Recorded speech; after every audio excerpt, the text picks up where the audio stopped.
ഹെബ്രായ ലേഖനം 4-ാം അധ്യായം 16-ാം വാക്യം.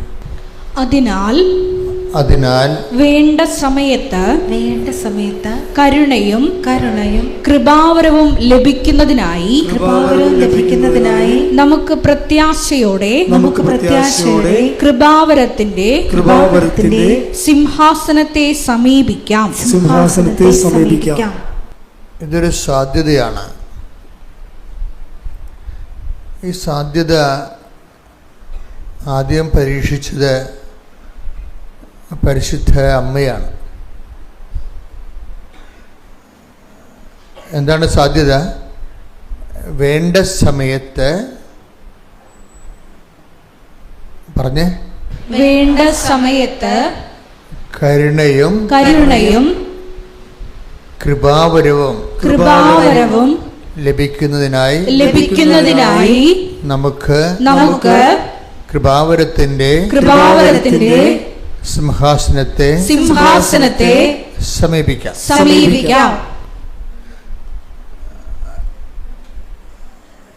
അപ്പൊ കൃപാവരത്തിന്റെ സിംഹാസനം എന്ന് പറയുന്നത് ഈശോയാണ്.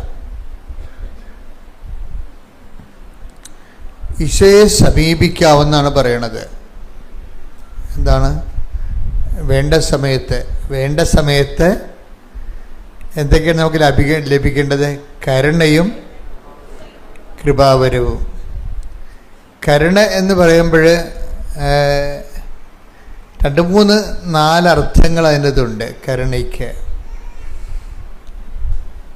ഒന്ന്, നമ്മൾ ജസ്റ്റിഫൈ ചെയ്യപ്പെടുന്നത് ദൈവത്തിൻ്റെ കരുണ കൊണ്ടാണ്. ജസ്റ്റിഫിക്കേഷൻ നിങ്ങൾക്ക് എന്തുമാത്രം മനസ്സിലാവുമെന്ന് അറിയത്തില്ല. അതായത് കംപ്ലീറ്റ് റൈറ്റ് ഓഫ് ചെയ്യുന്നതിനാണ് ജസ്റ്റിഫിക്കേഷൻ എന്ന് പറയുന്നത്. നമ്മുടെ പാപങ്ങളും നമ്മളെ യോഗ്യമാക്കി ദൈവം അങ്ങ് ഏകപക്ഷികമായിട്ട് ദൈവം നമ്മളെ റൈറ്റ് ഓഫ് ചെയ്യും. ഇപ്പോൾ കോടിക്കണക്കിന് രൂപയുടെ കടം യാതൊരുവിധ റെമിറ്റൻസും ഇല്ലാതെ അങ്ങ് ഫ്ലാറ്റായിട്ട് റൈറ്റ് ഓഫ് ചെയ്യുന്നതിനാണ് ഒരു വ്യക്തിയെ ജസ്റ്റിഫൈ ചെയ്തെടുക്കുക. അതിനാണ് ജസ്റ്റിഫിക്കേഷൻ എന്ന് പറയുന്നത്. തിയോളജിയിലെ ഭയങ്കരമായൊരു സബ്ജക്റ്റാണത് ജസ്റ്റിഫിക്കേഷൻ. ഈ കരുണ പലപ്പോഴും ജസ്റ്റിഫിക്കേഷനുമായിട്ട് ബന്ധപ്പെട്ടിരിക്കുന്നത്. അപ്പം ചില സമയത്ത് നമ്മളുടെ പഴയ ഫയലെല്ലാം പരിശോധിച്ചാൽ ഈ ജന്മത്ത് നമുക്ക് ദൈവം ഒരു അനുഗ്രഹം കിട്ടാനുള്ള സാധ്യത ഉണ്ടാകത്തില്ല. മനസ്സിലായില്ലേ? നമ്മുടെ പഴയ ഫയലൊക്കെ പരിശോധിച്ചാലേ ഈ ജന്മത്ത് ഒരു ഫേവർ കിട്ടാനുള്ള യാതൊരു സാധ്യത ഉണ്ടാകത്തില്ല. ഇവിടെ ദൈവത്തിൻ്റെ കരുണ വെച്ചിരിക്കുന്ന ഒരു പൊസിഷനാണ് ജസ്റ്റിഫിക്കേഷൻ. എന്നുവെച്ചാൽ എങ്ങനെയാണ് അത്? ആ ജസ്റ്റിഫിക്കേഷൻ നമുക്ക് ലഭിക്കണം വെറുതെ അല്ല, ഓശാരം കിട്ടണമല്ലത്. ദൈവം ജസ്റ്റിഫിക്കേഷന് വേണ്ടി ഒരാളെ ഉയർത്തിയിട്ടുണ്ട്. ആരാണത്? ക്രിസ്തുവിനെ. എന്നിട്ട് ക്രിസ്തുവിൻ്റെ കുരിശുരൂപം കണ്ടിട്ട് എൻ്റെ പാപങ്ങൾക്ക് പരിഹാരം അവൻ ഏറ്റെടുത്തു എന്ന് ഞാൻ വിശ്വസിക്കുമ്പോഴാണ് ജസ്റ്റിഫിക്കേഷൻ വരണത്. അത് വെറുതെ അവനല്ല, ക്രിസ്തുവിൻ്റെ പാപങ്ങൾക്ക് പരിഹാരമാണെന്ന്. അതാണ് ജസ്റ്റിഫിക്കേഷൻ ബൈ ഫെയ്ത്ത് ആയിട്ട് വരണത്, വിശ്വാസത്തിൽ നീതീകരണം വരണത്. യേശു എനിക്ക് പകരക്കാരനായി, എനിക്ക് കിട്ടേണ്ട ശിക്ഷ അവൻ ശരീരത്തിൽ ഏറ്റെടുത്തു. അതാണ് take the bed of God. ശരീരത്തിൽ ശിക്ഷ വിധിച്ചു. റോമ 8:3. ശരീരത്താൽ ബലഹീനമാക്കപ്പെട്ട നിയമത്തിന് അസാധ്യമായത് ദൈവം ചെയ്തു. അവിടുന്ന് തന്റെ പുത്രനെ പാപപരിഹാരത്തിനു വേണ്ടി പാപകരമായ ശരീരത്തിന്റെ സാദൃശ്യത്തിൽ അയച്ചുകൊണ്ട് പാപത്തിന് ശരീരത്തിൽ ശിക്ഷ വിധിച്ചു. അതിനെ കുരിശുരൂപം ഇങ്ങനെ വെച്ചിരിക്കണത്. ഇപ്പം എല്ലാ മിക്ക കത്തോലിക്ക റീത്തുകളിലും കുരിശുരൂപം ഇങ്ങനെ രൂപത്തോടെ കാണിക്കും. ചില സഭകളിൽ കുരിശ് മാത്രമേ കാണിക്കത്തുള്ളൂ. ഓർത്തഡോക്സ് സഭയിലൊക്കെ കുരിശ് പീഡാനുഭവം അനുഭവിച്ച പഞ്ചക്ഷതങ്ങളെ കാണിക്കും, മുൾക്കിരീടത്തെ കാണിക്കും, തിരുവിലാലും മുറിവ് ഇങ്ങനെ തുറന്നു കിടക്കണ കാണിക്കും. എന്താ കാര്യം? ഇതിൻ്റെ അന്വേഷണമാണ് മതങ്ങളുടെ ആവിർഭാവത്തിന് കാരണം. ആര് എൻ്റെ ഇരുട്ടിൽ നിന്ന്, ഈ പാപത്തിൻ്റെ ഇരുട്ടിൽ നിന്ന് എനിക്ക് രക്ഷ നൽകും എന്നുള്ളത് എൻ്റെ അന്വേഷണത്തിൻ്റെ ഭാഗമായിട്ടാണ്. അതുകൊണ്ടാണ് ഈ ഹെബ്രായർ 1:1 പറയണില്ലേ, വായിച്ച ഹെബ്രായർ 1:1. പൂർവകാലങ്ങളിൽ പൂർവകാലങ്ങളിൽ പ്രവാചകന്മാർ വഴി വിവിധ ഘട്ടങ്ങളിലും വിവിധ രീതികളിലും ദൈവം നമ്മുടെ പിതാക്കന്മാരോട് സംസാരിച്ചിട്ടുണ്ട്. എന്നാൽ ഈ അവസാന നാളുകളിൽ തന്റെ പുത്രൻ വഴി അവിടുന്ന് നമ്മോട് സംസാരിച്ചിരിക്കുന്നു. അപ്പൊ ആരെനിക്ക് മോചനം നൽകും? ഈ ഇരുട്ടിൽ നിന്ന്, പാപത്തിൻ്റെ ഈ ഇരുട്ടിൽ നിന്ന് ആര് മോചനം നൽകും എന്ന് മനുഷ്യരാശി ഉണ്ടായ കാലം മുതലുള്ള ഒരു ഭാരപ്പെടുത്തലാണ്. ഈ ഭാരത്തിന് ആര് രക്ഷിക്കും? അതുകൊണ്ടാണ് ഹെബ്രായർ 1:1 പറയണത് എന്താണ്? പൂർവകാലങ്ങളിൽ പ്രവാചകന്മാർ മുഖേന ദൈവം നമ്മുടെ പിതാക്കന്മാരോട് പല ഘട്ടങ്ങളിലും പല വ്യക്തികളിലൂടെ സംസാരിച്ചിട്ടുണ്ട്. എന്തിനാണ്? ഈ പാപത്തിന് പരിഹാരം ചെയ്യുന്ന പോംവഴികൾ ആരാഞ്ഞിട്ടുണ്ട്. എന്നാൽ പിന്നെന്താ പറഞ്ഞ വായിച്ച്? എന്നാൽ ഈ അവസാന നാളുകളിൽ തന്റെ പുത്രൻ വഴി അവിടുന്ന് നമ്മോട് സംസാരിച്ചിരിക്കുന്നു. എപ്പോഴും നമ്മൾ ക്രിസ്തുവിലേക്ക് വരുമ്പോൾ ഈ ഫുള്ളായിട്ടുള്ള റിസൾട്ട് കിട്ടണമെങ്കിലേ, ഇപ്പം ചില ബാറ്ററി ഇല്ലേ, അത് ചില ടോർച്ചൊക്കെ പണ്ടുണ്ടായിരുന്നു, ഇപ്പം ഒന്നുമില്ല. എവറഡിയുടെ ഒരു ടോർച്ചൊക്കെ ഇല്ലായിരുന്നു പണ്ട്. അപ്പോൾ അവർ എവറഡിയുടെ ടോർച്ച് ഇതിൻ്റെ പരസ്യം എന്താണ്? Four best result use Eveready battery.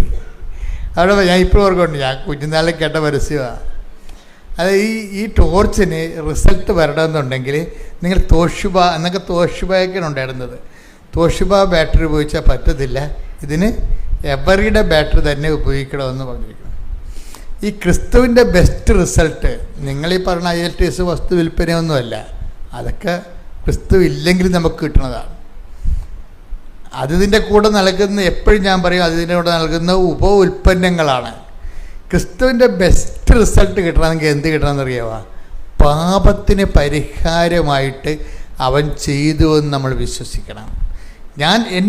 എനിക്ക് കിട്ടേണ്ട ശിക്ഷ അവൻ വാങ്ങിച്ചു, എനിക്ക് പകരക്കാരനായി അവനത് റീഫണ്ട് ചെയ്തിരിക്കുന്നു. എനിക്ക് വേണ്ടി പരപിതാവിൻ്റെ തിരുസന്നിധിയിൽ അവൻ പരിഹാരം ചെയ്തു. അപ്പം ഞാൻ സ്വതന്ത്രനായി. അതാണ് ക്രിസ്തു പുത്രൻ നിങ്ങളെ സ്വതന്ത്രരാക്കിയാൽ നിങ്ങൾ യഥാർത്ഥ take the bed of God. ശ്രുതിക്കട്ടെ ഹല്ലേലൂയ. യോഹന്നാൻ 8:36. അതുകൊണ്ട് പുത്രൻ നിങ്ങളെ സ്വതന്ത്രരാക്കിയാൽ നിങ്ങൾ യഥാർത്ഥത്തിൽ സ്വതന്ത്രരാകും. അപ്പൊ ഒന്നിനു പറഞ്ഞേ, പുത്രൻ നിങ്ങളെ സ്വതന്ത്രരാക്കിയാൽ നിങ്ങൾ യഥാർത്ഥത്തിൽ സ്വതന്ത്രരാകും. ഈ സ്വാതന്ത്ര്യത്തെ തന്നെ ഈ ബൈബിളിൻ്റെ ഒരു പ്രശ്നം എന്ന് പറയണത്, ബൈബിള് സത്യവേദ പുസ്തകമാണ്. അതുകൊണ്ട് സത്യമേ ഈ സംഭവം പറയത്തുള്ളൂ. സ്വാതന്ത്ര്യം എന്ന് പറഞ്ഞാൽ പറയുന്ന ആൾക്കാർ ബൈബിൾ പറയും ഡ്യൂപ്ലിക്കേറ്റ് ഉണ്ടാകും കേട്ടാന്ന് പറയും. സ്വാതന്ത്ര്യത്തിനും ഇപ്പം മൗണ്ട് ബാറ്റൻ പ്രഭു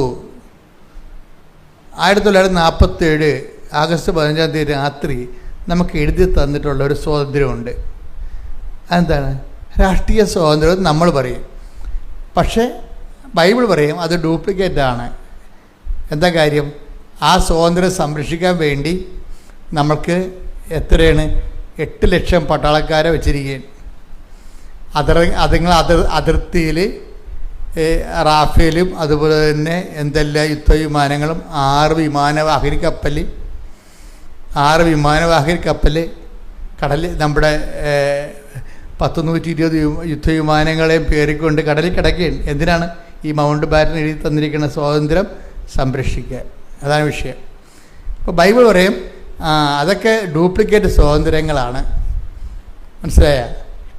അപ്പോൾ അത് കണ്ണ് വെട്ടിക്കഴിഞ്ഞാൽ അവർ വന്ന് നമ്മുടെ ജീവനും ഞൊട്ടിക്കൊണ്ട് പോകും. അപ്പോൾ അതിനൊക്കെ ഇതുപോലുള്ള ഭയങ്കര വിജിലൻസ് വേണ്ടി വരും എന്ന് പറയും. അതുകൊണ്ടാണ് ബൈബിൾ പറയുന്നത് യഥാർത്ഥ സ്വാതന്ത്ര്യമുണ്ട്, പിന്നെ യഥാർത്ഥമല്ലാത്ത ടെമ്പററായിട്ടുള്ള സ്വാതന്ത്ര്യങ്ങളുമുണ്ട്. ടെമ്പററായിട്ടുള്ള ഭൗതിക സ്വാതന്ത്ര്യങ്ങൾക്ക് ഒരു സ്വാതന്ത്ര്യം കിട്ടുമ്പോൾ അതിൻ്റെ ഒരു 10 അടിമത്വം വേറെ കൊണ്ടുവരും. അതിൻ്റെ കൂടെ ഒരു സ്വാതന്ത്ര്യം നമ്മൾ നേടണമെങ്കിൽ അതിൻ്റെ കൂടെ തന്നെ 10 അടിമത്വം അതിൻ്റേതായിട്ടുള്ള ഈ കട്ടും മട്ടും എന്ന് പറഞ്ഞ പോലെ കുറേ സംഭവം നമ്മൾ അനുഭവിക്കേണ്ടി വരും. ഞാനൊക്കെ പഠിക്കണ കാലത്ത് ഇപ്പം ഇങ്ങനെ ഈ മേശ ഡെസ്കായിട്ട് നോക്കി കഴിഞ്ഞാൽ ഉണ്ടല്ലോ, പേന ഉപയോഗിക്കാൻ തുടങ്ങിയത് 5ാം ക്ലാസ്സിനെ വെച്ചാൽ 5 ക്ലാസ്സിലെ പേന ഉപയോഗിക്കാൻ തുടങ്ങിയത്. അപ്പോൾ പേന ഉപയോഗിക്കാൻ കഴിയുമ്പോൾ ഈ അന്ന് ഡെസ്ക് നോക്കിയാൽ മനസ്സിലാവും നിറച്ച് മഷിയായിരിക്കും. എന്താ കാര്യം? ഈ പില്ലറിൻ്റെ പേന കൊണ്ട് നിറപ്പിച്ചിട്ട് ഇത് കണക്ക് എഴുതിക്കൊണ്ടിരിക്കുന്ന സമയത്ത് തെളിയ സംഭവം. പിന്നെ എന്ത് ചെയ്യും? ഉടനെ കുടയാണ് എവിടെ കൊടുക്കുന്നത്? താഴെയും കുടയും ഡെസ്കേലും കുടയും. ഇപ്പം ഡെസ്കെല്ലാം വൃത്തിയാണ്. എന്താ കാര്യം? ആ നിബ് പേനയുടെ കാലം കഴിഞ്ഞു. അന്ന് അതേ ഉണ്ടായിരുന്നുള്ളൂ, അത് നമ്മൾ യൂസ് ചെയ്തു. പിന്നീടാണ് ബാൾ പെൻ വന്നത്. ഇപ്പം പുടച്ചൊന്നുമില്ല. അപ്പോൾ ഇങ്ങനെ ഓരോരോ കാലത്ത് ഓരോരോ സംഭവങ്ങൾ വരും. അപ്പം സ്യൂട്ടബിൾ ആയതുകൊണ്ട് നമ്മൾ അപ്പം ഉപയോഗിക്കുന്നു. മനുഷ്യരാശി വീണ്ടും നന്മയ്ക്ക് പുതിയതിന് വേണ്ടിയും കുറച്ചുകൂടി ഫലപ്രദമായതിനു വേണ്ടി മുന്നോട്ട് പോയിക്കൊണ്ടിരിക്കുന്നു. ഇങ്ങനെ ഒരു കൊണ്ടുപോക്കിലെ സ്വാഭാവികമായിട്ട് വെച്ച് മാറൽ ഇങ്ങനെ കാലത്തിലൂടെ ഇങ്ങനെ വെച്ച് മാറൽ നടന്നുകൊണ്ടിരിക്കും. വെച്ച് മാറാൻ പറ്റാത്ത ഒരു സംഭവം എന്താണ്? ക്രിസ്തു മാത്രമാണ്. കൈയടിച്ച് ശ്രുതികളുടെ ഘടകമാണല്ലോ ഈ ഭൂമി എന്ന് പറയുന്നത്. ഇപ്പോൾ ഒരു കപ്പലും പറഞ്ഞ് കിടക്കണില്ലേ? അതിൻ്റെ 10 കണ്ടെയ്നർ കടലിൽ ഒഴുകി നടക്കുകയാണ്. ഒരു ദുരന്തമാണ്. ദൈവം അനുഗ്രഹിച്ച് ആളപായമൊന്നും ഇല്ലാത്തതിന് ദൈവത്തിന് നന്ദി. മഴ തുടങ്ങിയിട്ടുണ്ട്, ദുരന്തക്കാഴ്ച കണ്ടുകൊണ്ടിരിക്കുന്നു നമ്മൾ. അപ്പം ഇങ്ങനെ ദുരന്തങ്ങൾ ഇവിടെ സുഖവും സന്തോഷവും ഉള്ള പോലെ തന്നെ ദുരന്തങ്ങളും അതിൻ്റെ കൂടപ്പിറപ്പായിട്ട് ഇങ്ങനെ വന്നുകൊണ്ടേയിരിക്കും.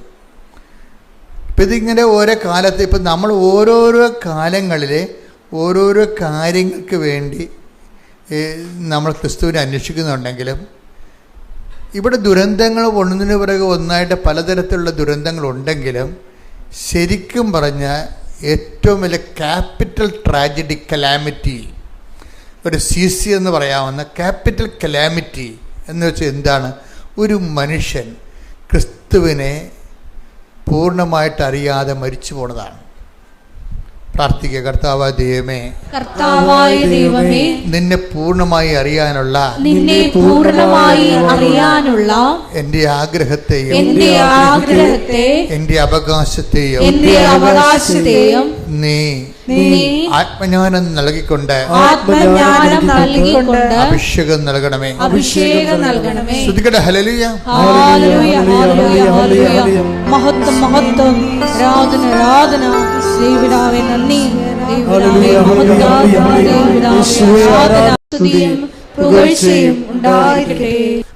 പറയണെന്ന് വെച്ചാൽ നിങ്ങളെ ക്രിസ്തുവിൽ നിന്ന് ദൈവം ഉദ്ദേശിക്കുന്നത് നിങ്ങൾ ഉദ്ദേശിക്കണമെന്നാണ് പറയണത്. മനസ്സിലായ? ക്രിസ്തുവിൽ നിന്ന് ക്രിസ്തുവിനെ കൊണ്ട് ദൈവം ഉദ്ദേശിക്കുന്നത് നിങ്ങൾ ഉദ്ദേശിക്കണമെന്നാണ്. എന്താ കാര്യം? ഒരു മനുഷ്യൻ്റെ ആത്മരക്ഷയും അതിൻ്റെ വളർച്ചയും.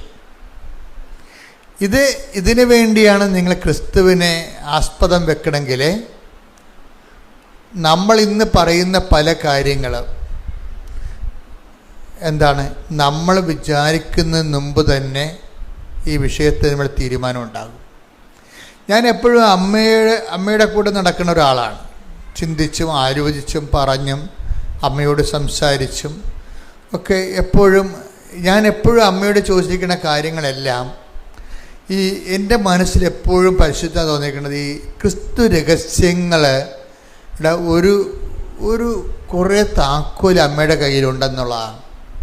ക്രിസ്തു രഹസ്യങ്ങളുടെ മറിയത്തെ ഏറ്റവും നല്ല രൂപമെന്ന് പറയുന്നത് ഒരു കൂട്ടം താക്കോല് പിടിച്ച് നിൽക്കുന്ന ഒരു ലേഡിയുടെ രൂപമാണ്. എന്താ കാര്യം? ക്രിസ്തുവിൻ്റെ രഹസ്യങ്ങളെ വെളിപ്പെടുത്താൻ പറ്റിയ ദൈവം കൊടുത്ത കുറേ താക്കോലുകളുണ്ട് മറിയത്തിൻ്റെ കയ്യിൽ. മറിയമാണ് ഇതിനൊക്കെ എല്ലാം ബെസ്റ്റ്. ഇപ്പം ഞാൻ നിങ്ങളോട് പറഞ്ഞ വചനം ഞാൻ നേരത്തെ പറഞ്ഞില്ലേ, വേണ്ട സമയത്ത്, അതെനിക്കിപ്പം കിട്ടിയതായിരുന്നു, ഞാൻ ഇങ്ങോട്ട് പോരാൻ നേരത്ത് കിട്ടിയാണ്. വേണ്ട സമയത്ത് ഹെബ്രായർ 4:16 എന്നൊരു വായിച്ച്. ഹെബ്രായർ 4:16.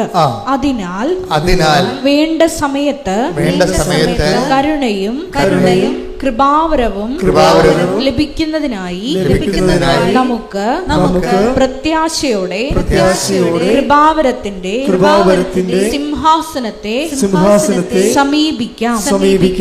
അപ്പൊ വേണ്ട സമയത്ത് ഉതകാൻ വേണ്ടി, ഇപ്പം കാര്യങ്ങളൊക്കെ ശരിയാണ്, പക്ഷെ വേണ്ട സമയത്ത് ഉതകത്തില്ലെന്ന് പറയത്തില്ലേ? ചില ആൾക്കാരെ കുറിച്ചുള്ള കമൻ്റ് അതാണ്. ആൾ കൊള്ളാം, ആൾ കഴിവുള്ളവനാണ്, പക്ഷെ വേണ്ട സമയത്ത് ഉതകത്തില്ല. അതാ മനുഷ്യരാശിൻ്റെ, നമുക്ക് എല്ലാവരുമൊക്കെ ഉണ്ടാകും, നമുക്കും ആസ്തി പദ്ധതിയൊക്കെ ഉണ്ടാകും, പക്ഷെ വേണ്ട സമയത്ത് നമുക്ക് ഉതകത്തില്ല. ഇത് ഒരു ജീവിതത്തിൻ്റെ ഒരു പ്രശ്നമാണ്. വേണ്ട സമയത്ത് എല്ലാവരും ഉണ്ട്, പക്ഷെ വേണ്ട സമയത്ത് ഉതകത്തില്ല. അതുകൊണ്ടാണ് മനുഷ്യൻ പറയണത് അകലത്തെ ബന്ധുവിനേക്കാൾ നല്ലതാണ് അയലത്തെ ശത്രു. അത് വേണ്ട സമയത്ത് ഉതകണം അവനായിരിക്കും, ബന്ധുവൊക്കെ ആയിരിക്കും, പക്ഷേ വേണ്ട സമയത്ത് വേണ്ട സമയത്ത് എന്ന് പറയണത് ആണ്. ഉതകണമെങ്കിൽ വേണ്ട സമയത്ത് തന്നെ ഉതകണം, അത് കഴിഞ്ഞിട്ട് ഉതകിയിട്ട് കാര്യമില്ല. ഇപ്പം ഒരു ചേട്ടൻ ഒരു ദിവസം എന്നോട് പറഞ്ഞേ, എൻ്റെ അച്ഛാ, ഇതിനിപ്പം നമ്മുടെ മെഡിക്കൽ സ്റ്റോറിൽ ഒക്കെ വളരെ വില കുറവാണ് ഈ മരുന്നിന്. പക്ഷേ എൻ്റെ അമ്മയ്ക്ക് ഈ രോഗം വന്നപ്പോഴേ ഈ മരുന്ന് ജർമ്മനിയിലേ ഉണ്ടായിരുന്നുള്ളൂ. അത് ഞങ്ങൾ വരത്തിച്ചിട്ട് ബോംബെയിൽ എത്തിയായിരുന്നു, അപ്പം അമ്മ മരിച്ചു പോയെന്ന്. വേണ്ട സമയത്ത് ആ മരുന്നുണ്ട്, അവരെത്തിച്ചതാണ്. ഇന്ന് ഈ ചന്തയിൽ ഇങ്ങനെ ഏത് ഇവിടെ ചെന്ന് ചോദിച്ചാലും കിട്ടണ മരുന്ന് ഒരു കാലത്ത് അന്ന് അയാൾ കരയണ സങ്കടപ്പെട്ട് പറഞ്ഞാണ്, ഈ മരുന്ന് ഇന്നത്തെ പോലെ അവസാനം ഉണ്ടായെങ്കിൽ എൻ്റെ അമ്മ ഇന്നും ഉണ്ടായനാണ്. എൻ്റെ കാര്യത്തിൽ വേണ്ട സമയത്ത് അത് ഉതകില്ലെന്ന് അയാൾ പറയണത്. അപ്പോൾ എന്തുകൊണ്ട് ഇല്ല എന്നല്ല പ്രശ്നം, വേണ്ട സമയത്ത് ഉതകുകയാണ്. അപ്പോഴീ വേണ്ട സമയത്ത് നമുക്ക് ഉതകാൻ വേണ്ടിയാണ് ദൈവം ക്രിസ്തുവിനെ അയച്ചിരിക്കുന്നത്. ഫ്രീഡില്ലേ? ക്രിസ്തുവിനെ അയച്ചതിൻ്റെ ഒരു ലക്ഷ്യം എന്താ? വേണ്ട സമയത്ത് നമുക്ക് ഉതകുക, വേണ്ട സമയത്ത് വേണ്ട കാര്യത്തിന് ഉതകുക. അതുകൊണ്ട് എന്താ പറയണത്, അതിന് നമുക്ക് കുറേ സാധനങ്ങൾ വേണം. ഒന്ന്, വേണ്ട സമയത്ത് ഉതകണമെങ്കിൽ എന്ത് ചെയ്യണം? നമ്മൾക്ക് കുറേ കാര്യം റൈറ്റ് ഓഫ് ചെയ്ത് കളയണം. അതാണ് വേണ്ട സമയത്ത് കരുണ കിട്ടണം. കരുണയെന്ന് പറഞ്ഞാൽ എന്താണ്?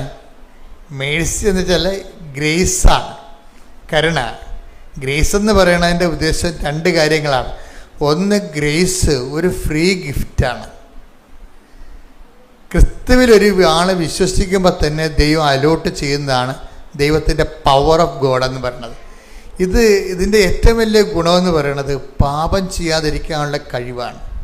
നമ്മൾ അതിനെക്കുറിച്ച് ചിന്തിക്കാറ് പോലും ഇല്ല. നമ്മൾ കൃപാവരം എന്നൊക്കെ പറയുമെങ്കിലും കൃപാവരത്തിൻ്റെ അൾട്ടിമേറ്റ് ഉദ്ദേശം എന്താണെന്നറിയാമോ? ദൈവം ഉദ്ദേശിക്കണത് പാപം ചെയ്യാതിരിക്കാനുള്ള കഴിവാണ്. ബാക്കിയെല്ലാം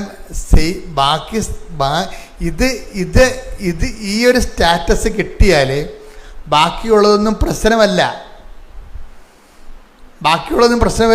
ഈ ഗ്രേസിൻ്റെ വരപ്രസാദത്തിൻ്റെ ഏറ്റവും വലിയ ഇഫക്റ്റ് എന്ന് പറയുന്നത് ഒന്ന് പാപം ചെയ്യാതിരിക്കാനുള്ള കഴിവാണ്. കാര്യം പാപമാണ് ഈ രൂപത്തിലാക്കി ക്രിസ്തുവിനെ പോലും ആക്കി കളഞ്ഞിരിക്കുന്നത്. അപ്പോൾ ഇത് രണ്ടും കൂടി ഒരുമിച്ച് പോകത്തില്ല. ഒരു പാപകരമായ ജീവിതവും ക്രിസ്തുവുള്ള ജീവിതവും തമ്മിൽ ഒരുമിച്ച് പോകത്തില്ല. നിങ്ങൾ ആരും അങ്ങനെ വിചാരിക്കരുത്. അതുകൊണ്ട് തന്നെ ഈ കാര്യത്തിലൊക്കെ ഒരു തീരുമാനം വരണം. എന്തുമാത്രം ഉടമ്പടി പുരോഗമിക്കുന്നു അത്രയും നമ്മൾ വിശുദ്ധിയിൽ വളരാൻ വേണ്ടിയുള്ള ദൈവത്തിൻ്റെ പദ്ധതികളോട് സഹകരിക്കുകയാണ്. പറഞ്ഞേ, എന്തുമാത്രം നമ്മൾ ഉടമ്പടിയിൽ പുരോഗമിക്കുന്നു അത്രയും നമ്മൾ വിശുദ്ധി വളരാനുള്ള ദൈവത്തിന്റെ പദ്ധതികളോട് സഹകരിക്കുകയാണ്. ദൈവത്തിന്റെ ഒരു പദ്ധതി ഉണ്ട്. എന്താണ് കാര്യം? നമ്മൾ വിശുദ്ധിയിൽ വളരണം. അപ്പോൾ ആ പദ്ധതിയോടുള്ള സഹകരണമാണ് ഈ ഉടമ്പടി. അമ്മ എന്താ ചെയ്യണത്? ഈ വേണ്ട സമയത്ത് പറഞ്ഞ് വേണ്ട സമയത്ത് നമുക്ക് കരുണയും കൃപാവരവും ലഭിക്കുന്നതിന് വേണ്ടി കൃപാവരത്തിന്റെ സിംഹാസനത്തെ സമീപിക്കാം. അപ്പൊ ഈ കൃപാവരത്തിന്റെ സിംഹാസനത്തെ വേണ്ട സമയത്ത് ദൈവത്തിന്റെ കരുണ ലഭിക്കാൻ വേണ്ടി ആദ്യം സമീപിച്ചത് ആരാണ്? അമ്മയാണ്.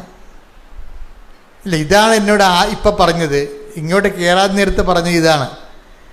ഈ കൃപാവരത്തിൻ്റെ ഈ ഹെബ്രായർ 4:16 അനുസരിച്ചുകൊണ്ട് ഒരു മനുഷ്യൻ്റെ വേണ്ട സമയത്ത് അവന് ദൈവത്തിൻ്റെ കരുണ ലഭിക്കാൻ വേണ്ടി ദൈവത്തിൻ്റെ കൃപാവരം ലഭിക്കാൻ വേണ്ടി കൃപാവരത്തിൻ്റെ സിംഹാസനമായ ക്രിസ്തുവിനെ ആദ്യം സമീപിച്ചത് ആരാണ്? അമ്മയാണ്. അതാണ് അവർക്ക് വീഞ്ഞില്ല എന്ന് പറയണത്. മനസ്സിലായില്ലേ? ആദ്യം സമീപിച്ചത് ആദ്യത്തെ സമീപനമാണ്. ഇതുകൊണ്ടാണ് നമ്മുടെ ക്രിസ്തുവിലുള്ള ജീവിതത്തിൻ്റെ ഒരു മെൻറ്റർ എന്ന് പറയുന്നത് ആരാണ്? ഒരു ക്രിസ്ത്യൻ ലൈഫിൻ്റെ മെൻറ്റർ ആരാണ്? മറിയമാണ് ശരിക്കും.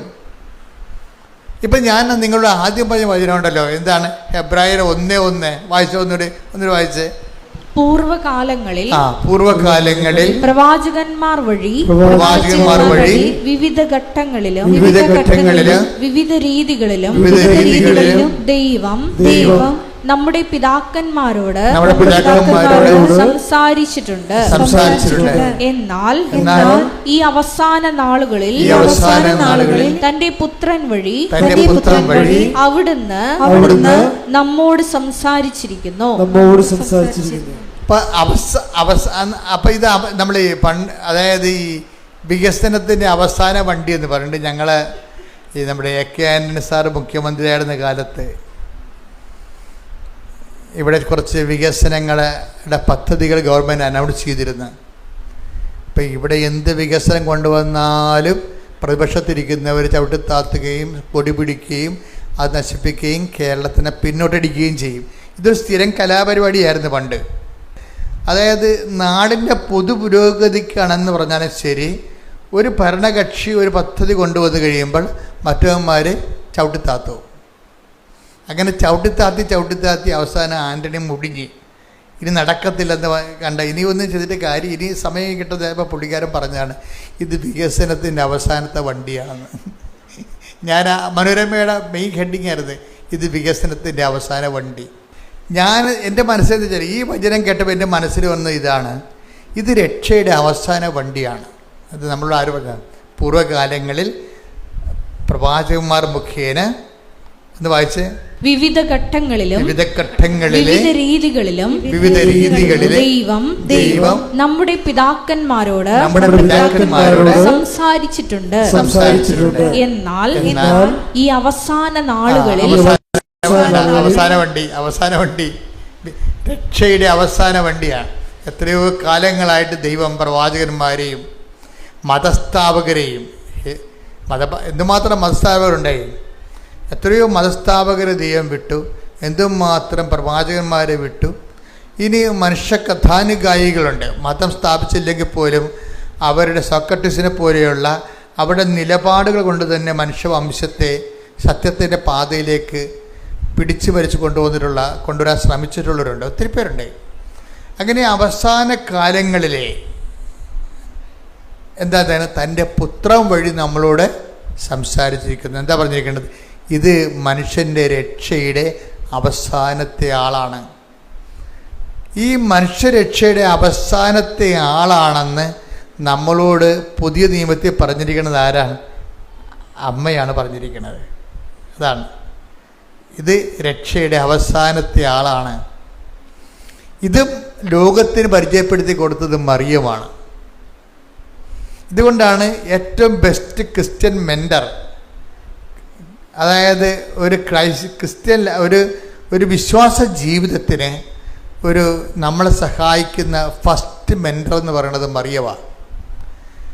ഈ മറിയത്തിൻ്റെ വായിൽ നിന്നാണ് പരിശുദ്ധാത്മാവ് എങ്ങനെയാണ് ക്രിസ്തുവിനെ സ്വീകരിക്കുന്നതിൻ്റെ ഫണ്ടമെൻ്റൽ ഫോർമുല വെളിപ്പെടുത്തിയിരിക്കുന്നത്. എങ്ങനെയാണ് ഒരു വ്യക്തി നമ്മുടെ ജീവിതത്തിലേക്ക് ക്രിസ്തുവിനെ ഇടപെടുത്തുന്നതിന് എന്താണ് നമുക്ക് ചൂണ്ടിക്കാണിക്കാം. യോഹന്നാൻ പറയും this is the love of God. Yohannan 1:29. അടുത്ത ദിവസം യേശു തന്റെ അടുത്തേക്ക് വരുന്നത് കണ്ട് അവൻ പറഞ്ഞു ഇതാ ലോകത്തിന്റെ പാപം നീക്കുന്ന ദൈവത്തിന്റെ കുഞ്ഞാട്. അപ്പൊ യോഹന്നാൻ കാണിച്ചെന്ന് ചൂണ്ടിക്കാണിക്കണം ചെയ്തത്. മറിയം ചൂണ്ടിക്കാണിക്കുകയല്ല ചെയ്തത്. മറിയം പറഞ്ഞ് ഇങ്ങനെ ചൂണ്ടിക്കാണിക്കേണ്ട ആളല്ല ഇത്. പിന്നെന്താണ്? ഇത് ജീവിതത്തിലോട്ട് ക്ഷണിച്ചു വരുത്തേണ്ട ആളാണ്. ഈ ജീവിതത്തിൽ നമ്മുടെ കൂടെ ജീവിക്കേണ്ട ആളാണ്. ഈ ആൾ നമ്മുടെ കൂടെ ജീവിച്ചു കഴിഞ്ഞാൽ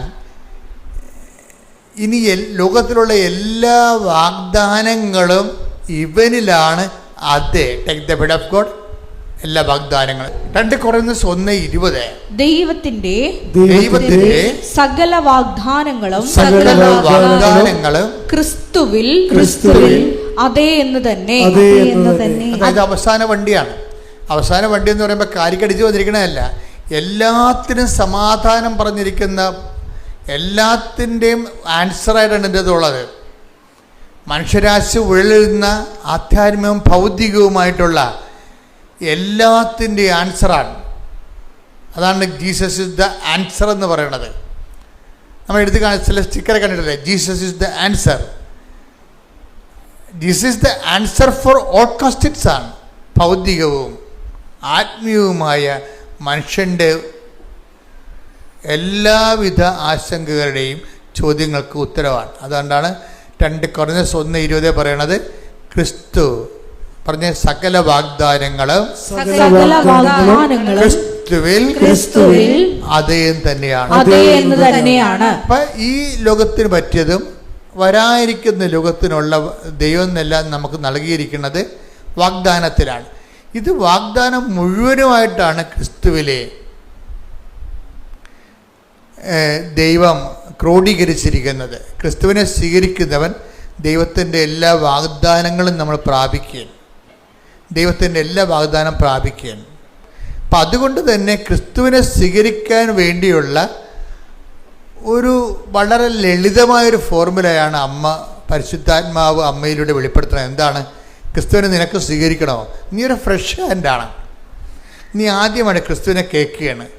do you want to receive Jesus Christ? നിങ്ങൾക്ക് കർത്താവിനെ സ്വീകരിക്കണമെന്നുണ്ടോ? എങ്കിൽ ഇറ്റ് ഈസ് വെരി ഈസി. എന്താ ചെയ്യേണ്ടത്?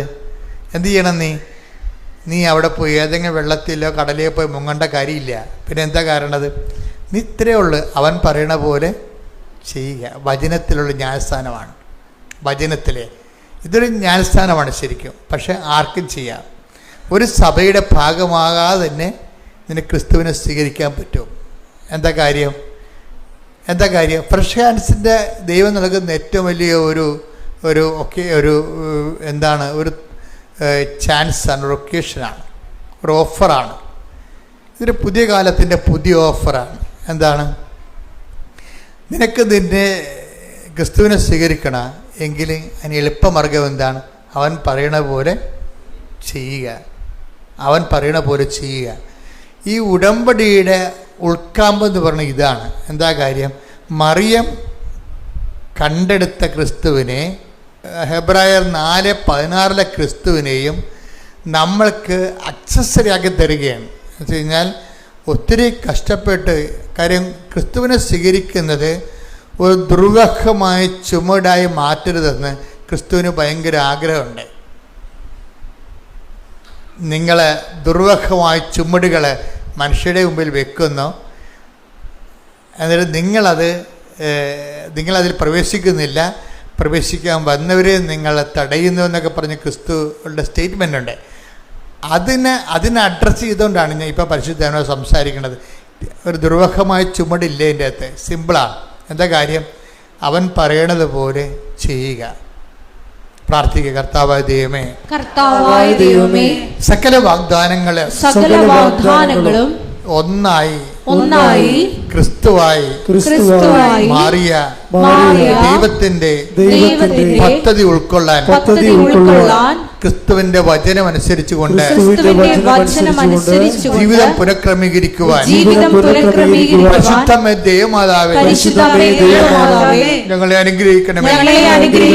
വിശ്വമിശ്ര വാഗ്ദാനങ്ങൾക്ക് ഞങ്ങൾ യോഗ്യരാകുവാൻ സർവേശ്വരന്റെ പരിശുദ്ധ ദൈവമാതാവേ ഞങ്ങൾക്ക് വേണ്ടി അപേക്ഷിക്കണമേ. ശ്രദ്ധിക്കട്ടെ.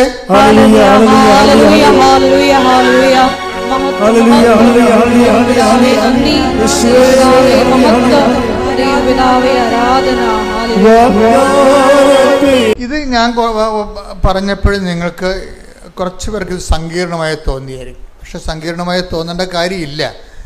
ഞാൻ വളരെ ലളിതമായിട്ടാണ് സംസാരിച്ചത്. ഈ വിഷയം ഭയങ്കര ടോപ്പായിട്ടുള്ള കോംപ്ലിക്കേറ്റഡ് ആയിട്ടുള്ള സബ്ജക്റ്റ് ആണെങ്കിലും ഞാൻ നിങ്ങളോട് സംസാരിച്ചത് എന്താണ്? അവൻ പറയണ പോലെ get Jesus and get saved. Receive Jesus and get saved. യേശുവിനെ സ്വീകരിക്കുക, നിത്യരക്ഷ പ്രാപിക്കുക. അതിനെന്ത് ചെയ്യണം? അവൻ പറഞ്ഞതുപോലെ ചെയ്യും. ഇത്രേ ഞാൻ പറഞ്ഞുള്ളൂ. ഓക്കെ അല്ലേ? ഈ ദിവസങ്ങളിൽ നമ്മുടെ കുട്ടികളുടെ കുറച്ച് സാക്ഷ്യം ഉണ്ടായിരുന്നു. വളരെ നിഷ്കളങ്കമായ സാക്ഷ്യം. ഞാൻ സാധാരണ കുട്ടികളുടെ സാക്ഷ്യം എടുക്കാറില്ല. കാര്യം അവരെ പലപ്പോഴും മുതിർന്നവരെ പോലെയും ഉടമ്പടിയുടെ മെക്കാനിസമൊക്കെ മനസ്സിലാക്കിയിട്ട് ആക്ടിവേറ്റ് ചെയ്യുന്നവരല്ല. അവർ തിരികെത്തിച്ച് പ്രാർത്ഥിച്ച് അങ്ങനെ ഓരോ കാര്യങ്ങൾ ചെയ്ത് ആ പഴയ പ്രാർത്ഥനയുടെ ആ ഒരു മേഖലയിൽ തന്നെ ജീവിക്കുന്ന ആൾക്കാരാണ്. അല്ലാതെ അവൻ പറയണ പോലെ ചെയ്ത് ആ ഫോർമുല ഉപയോഗിച്ച് ടൈം ഷോർട്ടനിങ് നടത്തുക, ലൈറ്റ് വെയിറ്റിംഗ് ഉണ്ടാക്കുക, നോട്ട് ബൈ മെറ്റ് വർക്ക് ചെയ്യുക, അങ്ങനെയൊക്കെ ചിന്തിച്ച് ആലോചിച്ചല്ല ഇവർ ഉടമ്പടിയിൽ ഇൻവെസ്റ്റ് ചെയ്യണത്. ഒരു സാധാരണ കാഷ്വലായിട്ട് ആർക്കും ഇൻവെസ്റ്റ് ചെയ്യാൻ പറ്റുന്ന രീതിയിലാണ് ഈ 18 വയസ്സുകാരും. അപ്പോൾ അവരുടെ സാക്ഷ്യങ്ങൾ ഞാൻ അങ്ങനെ കാര്യമായിട്ട് എടുക്കത്തില്ല. അപ്പോൾ ഇപ്പോഴേ ഈ പരീക്ഷക്കാലമായതുകൊണ്ടാണ് ഈ ടൈമിൽ കുറച്ച് പരീക്ഷ സാക്ഷ്യങ്ങളുണ്ട്. അപ്പോൾ ഈ ഒരു സാക്ഷ്യം എന്ന് പറയണത് ഒരു 10-18 പിള്ളേർ ഒരുമിച്ച് ഒരു സാക്ഷ്യം പറഞ്ഞൊരു ദിവസം. ഒരേ പ്രായത്തിലുള്ള അവരെ BSc നേഴ്സിംഗ് സ്റ്റുഡൻസാണ്. BSc നേഴ്സിംഗ് സ്റ്റുഡൻസിൻ്റെ ആന്ധ്രയിൽ നഴ്സിംഗ് കോളേജിൽ പഠിക്കുന്ന കുട്ടികളാണ്. അപ്പോൾ അവരെ സാക്ഷ്യം അവതരിപ്പിക്കുന്ന രീതികൾ നിങ്ങൾ കണ്ടു കാണാം. ആ സാക്ഷ്യം കേട്ടത് കൈപൊക്കിക്കുക. ഉണ്ട്, സൂപ്പർ, താങ്ക് യു. 4% ആൾക്കാർ സാക്ഷ്യം കേൾക്കുക. ആ സാക്ഷ്യത്തിൻ്റെ ഘടകങ്ങൾ നോക്കണം എന്നുള്ളതായിരിക്കും. ഇപ്പോൾ സാക്ഷ്യം ശരിക്കും പറഞ്ഞാൽ ആന്ധ്രയിലെ കുട്ടികൾ അവർ പറയുന്ന ഒന്നാമത്തെ കാര്യം, ഞങ്ങൾ അവരുടെ പരാതി നോട്ട് ബൈ മെരിറ്റ് അവർ പറയണതാണ്. അവരുടെ മെരിറ്റ് എന്ന് വെച്ച് കഴിഞ്ഞാൽ അവർക്ക് മെരിറ്റില്ല. എന്താ കാര്യം? ഒന്ന്, അവരെല്ലാവരും ആവറേജ് സ്റ്റുഡൻസാണ്. അതാണ് അവരുടെ മെരിറ്റ്. യോഗ്യതയില്ല, കരകയറാനുള്ള സാധ്യത വളരെ കമ്മിയാണ്. അതുകൊണ്ടാണ് അവർ പറയുന്നുണ്ടത് ഞങ്ങളെല്ലാം ആവറേജ് സ്റ്റുഡൻസാണ്. രണ്ടാമത്തത് അവരുടെ ഒരു ഡീമെരിറ്റ്. അതാണ്ട് ഡീമെരിറ്റ്സിൻ്റെത് വരുന്ന കീഴാണ്. കാര്യം നോട്ട് ബൈ മെരിറ്റ് എന്ന് പറയുമ്പോൾ നമ്മളെപ്പോഴും ഡീമെരിറ്റ് പരിശോധിക്കണം. അയോഗ്യത എന്തൊക്കെയാണ്? ഒന്നാമത്തെ എന്താണ് അയോഗ്യത? എന്താണ്? ആവറേജ് സ്റ്റുഡൻസാണ്. രണ്ടാമത്തെ അവിടെ അയോഗ്യത, അവരെ ഒരു ഇതുപോലെ അവരുടെ കൂട്ടത്തിൽ സീനിയറായിട്ടുള്ള കുറച്ച് ഇൻ്റലക്റ്റായിട്ടുള്ള കുറച്ച് നഴ്സുമാരുണ്ടായിരുന്നു, ചേച്ചിമാർ. അപ്പോൾ ഇവരുടെ ഗതികേട് കാരണം ആ ചേച്ചിമാർ വൈകുന്നേരങ്ങളിൽ സമയം കിട്ടുമ്പോഴേക്കും ഇവർക്ക് ക്ലാസ് എടുക്കുമായിരുന്നു, എക്സ്ട്രാ ട്യൂഷൻ എടുക്കുമായിരുന്നു നഴ്സിങ്ങിന്, ഇവരെ കരകയറ്റി കൊണ്ടുവരാൻ വേണ്ടി. ഇവർക്ക് ഭയങ്കര പേടിയായിരുന്നു രക്ഷപ്പെടുക. കാര്യം ഭയങ്കര ലോണൊക്കെ എടുത്ത് പോയിരിക്കുകയാണ്. വീട്ടിലാണെങ്കിൽ നല്ല കഷ്ടപ്പാടുണ്ട്. അതിനിടയ്ക്ക് റിസ്ക്കാണ് ഇവർക്ക് പഠിക്കാനുള്ള ആ ഒരു കൊതി കൊണ്ട് നീന്തി കയറാൻ വേണ്ടിയുള്ള ഒരു എല്ലാ നിവൃത്തിയില്ല, ജീവിക്കാൻ പറ്റത്തില്ല. പപ്പായും മമ്മിയും കുറച്ചും വയസ്സാകും.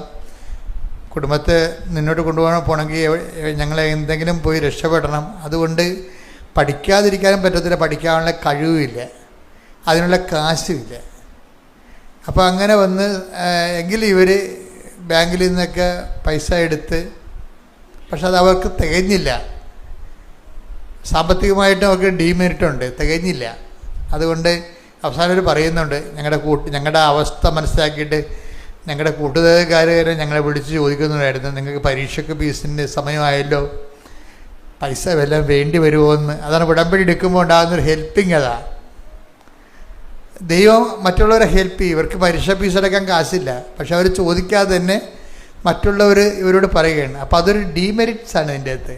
പണം പഠിക്കാനുള്ള പൈസ ഇല്ലാതെ വരുന്നത്. രണ്ടാമത്തത് എന്താണ്? മാർക്കില്ല.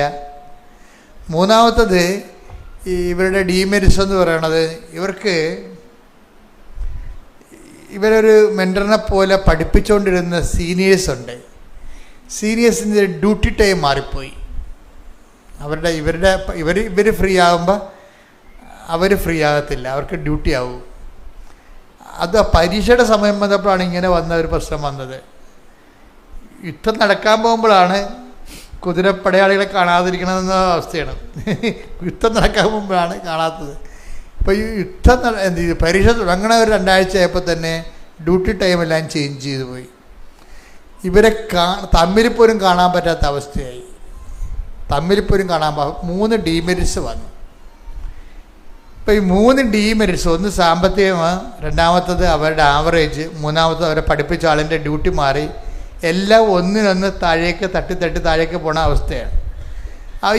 ഈ ഡീമെറിറ്റ്സിലാണ് ഇവർ ഉടമ്പടി ചെയ്യണത് മാതാവുമായിട്ട്. ഇതിൽ മാതാവിനോട് പറയും, അമ്മേ ഇത്രയും പ്രശ്നങ്ങളുണ്ട്, കര കയറിയില്ലെങ്കിൽ ഞങ്ങളുടെ കുടുംബം തീർന്ന്, കര കയറാനുള്ള അമ്പയറും ഇല്ല, അപ്പം അമ്മ മാത്രമേ അഭയമുള്ളൂ. ഇതാണ് നോട്ട് ബൈ മെറിറ്റ് എന്ന് പറയുന്ന സംഭവം. അപ്പോൾ ഇവർക്ക് ഇങ്ങനെ ഇത് പഠിപ്പിക്കാൻ ആരുമില്ലാത്തത് കൊണ്ട്, അവർക്ക് പല ചാപ്റ്റേഴ്സും മനസ്സിലാകാത്തത് കൊണ്ട് ഇവർ പരീക്ഷയുടെ ദിവസം രാത്രിയായപ്പോൾ പഠിത്തം നിർത്തിയവർ. കാര്യം ഇനി മുന്നോട്ട് നീന്തിയാൽ കയറത്തില്ലെന്ന് പറയും. അപ്പോൾ നീന്തി പോകുമ്പോൾ നമ്മൾ തളരത്തില്ലേ. അപ്പോൾ ചില ആൾക്കാർ വലിയൊരു രക്ഷിക്കണമെങ്കിൽ കൈപൊക്കാൻ വേണ്ടി കൈപൊക്കി കാണിച്ചിട്ട് ചിലപ്പോൾ രക്ഷിക്കും, ചിലരെങ്കിൽ മുങ്ങിപ്പോവും. അങ്ങനെയാണ്. അതുപോലെ ഇവർക്ക് പഠിക്കാൻ പറ്റാത്ത കണ്ടീഷനായി. അപ്പോൾ ഇവരെന്നാ ചെയ്ത്, ഹോസ്റ്റലിൽ മാതാവിൻ്റെ രൂപത്തിൻ്റെ മുമ്പിൽ എല്ലാവരും കൂടി ഇത് കരഞ്ഞ് അവരുടെ ജീവിത പ്രശ്നം കേൾക്കണമേ. അപ്പം അവരുടെ ജീവിത പ്രശ്നം അവരുടെ പ്രശ്നമാണ് ശരിക്കും, അത് അവർക്ക് വലിയ പ്രശ്നമാണത്. അമ്മ പറഞ്ഞു, അമ്മ അല്ലാതെ വേറെ ഒരു മാർഗ്ഗമില്ല, ഞങ്ങൾ ഇങ്ങനെ സിങ്കായിക്കൊണ്ടിരിക്കുകയാണ്, ഈ പരീക്ഷ അമ്മ എഴുതണം, ഞങ്ങൾ അമ്മ തോറ്റ പോലെ ഞങ്ങൾ കണക്കാക്കുമെന്ന്. പ്രാർത്ഥനയൊക്കെ ഭയങ്കര രസമാണ്, ഇവരുടെയൊക്കെ പ്രാർത്ഥന രസമാണ് കേൾക്കാൻ. അതായത് ഈ പരീക്ഷ അമ്മ എഴുതണം, ഞങ്ങൾ അമ്മ തോറ്റ പോലെ കണക്കാക്കും. അപ്പം അമ്മ തോക്കരുത്. അപ്പം പട്ടാങ്ങിയാണ് ശരിക്കും പറഞ്ഞാൽ, അവസാനം പട്ടാങ്ങിയാണ്. ആ പ്രായക്കാരുടെ ഒരു പ്രാർത്ഥനയല്ലേ, നിവർത്തിയില്ല വരുമ്പോൾ എല്ലാവരും ഇങ്ങനെ പ്രാർത്ഥിച്ചു പോകും. പക്ഷെ അതിൻ്റെ അകത്ത് വരുന്ന ഒരു എളിമയുണ്ട്, ഒരു വിനയമുണ്ട്. ദൈവതിരുസന്നിധിയിൽ കൊണ്ടുവന്ന് വാൾ വെച്ച് കീഴടങ്ങുകയാണ്. എന്താണ്? ഞങ്ങൾ തോറ്റാൽ അമ്മ തോറ്റപ്പോയാവും, ഞങ്ങൾക്ക് വേറെ അമ്മയല്ലാതെ വേറെ ഇത് എപ്പോഴും നമ്മൾ ശ്രദ്ധിക്കേണ്ട വിഷയമാണ്. നമ്മുടെ അതുകൊണ്ടാണ് ഈ യോഹന്നാൻ 5:7 ഒരാളില്ലേ, ആ തറവായ രോഗിയായിട്ട് കിടക്കുന്ന ഒരാളില്ലേ, അയാളോട് കർത്താവ് 38 വർഷമായിട്ട് അവിടെ കിടക്കുകയാണ് അയാളോട് കർത്താവ് ചോദിക്കണത് എന്താണെന്നറിയാം? അതിൻ്റെ അവലംബങ്ങളെക്കുറിച്ചാണ് ചോദിക്കണത്. നിനക്ക് ആരുണ്ടെന്നാണ് ചോദിക്കണത്. അങ്ങനെ നേരെ ചോദിക്കണില്ല. അതിന് പകരം എന്താ ചെയ്യണത്? സുഖം പ്രാപിക്കാൻ നിനക്ക് ആഗ്രഹമുണ്ടോ എന്നാണ് ചോദിക്കണത്. അപ്പോൾ അയാൾ പറയും, ആഗ്രഹം ഉണ്ടായിട്ട് എന്ത് പ്രയോജനം, ആഗ്രഹം കൊണ്ടൊന്നും വർക്ക് ചെയ്യത്തില്ല, ആളില്ലെന്ന് പറയും. അത് അയാളുള്ള കാര്യം ഒന്ന് വായിച്ചത് യോഹന്നാൻ 5:6. യോഹന്നാൻ 5:6. അവൻ അവിടെ കിടക്കുന്നത് യേശു കണ്ടു. അവൻ വളരെ നാളായി കിടപ്പിലാണെന്ന് അറിഞ്ഞ് യേശു ചോദിച്ചു, സുഖം പ്രാപിക്കാൻ നിനക്ക് ആഗ്രഹമുണ്ടോ? അവൻ പറഞ്ഞു, കർത്താവേ, വെള്ളമിളകുമ്പോൾ എന്നെ കുളത്തിലേക്ക് ഇറക്കാൻ ആരുമില്ല. ഞാൻ എത്തുമ്പോഴേക്കും മറ്റൊരുവൻ വെള്ളത്തിൽ ഇറങ്ങിക്കഴിഞ്ഞിരിക്കും. അപ്പൊ എന്താ വിഷയം എന്ന് പറയുന്നത്?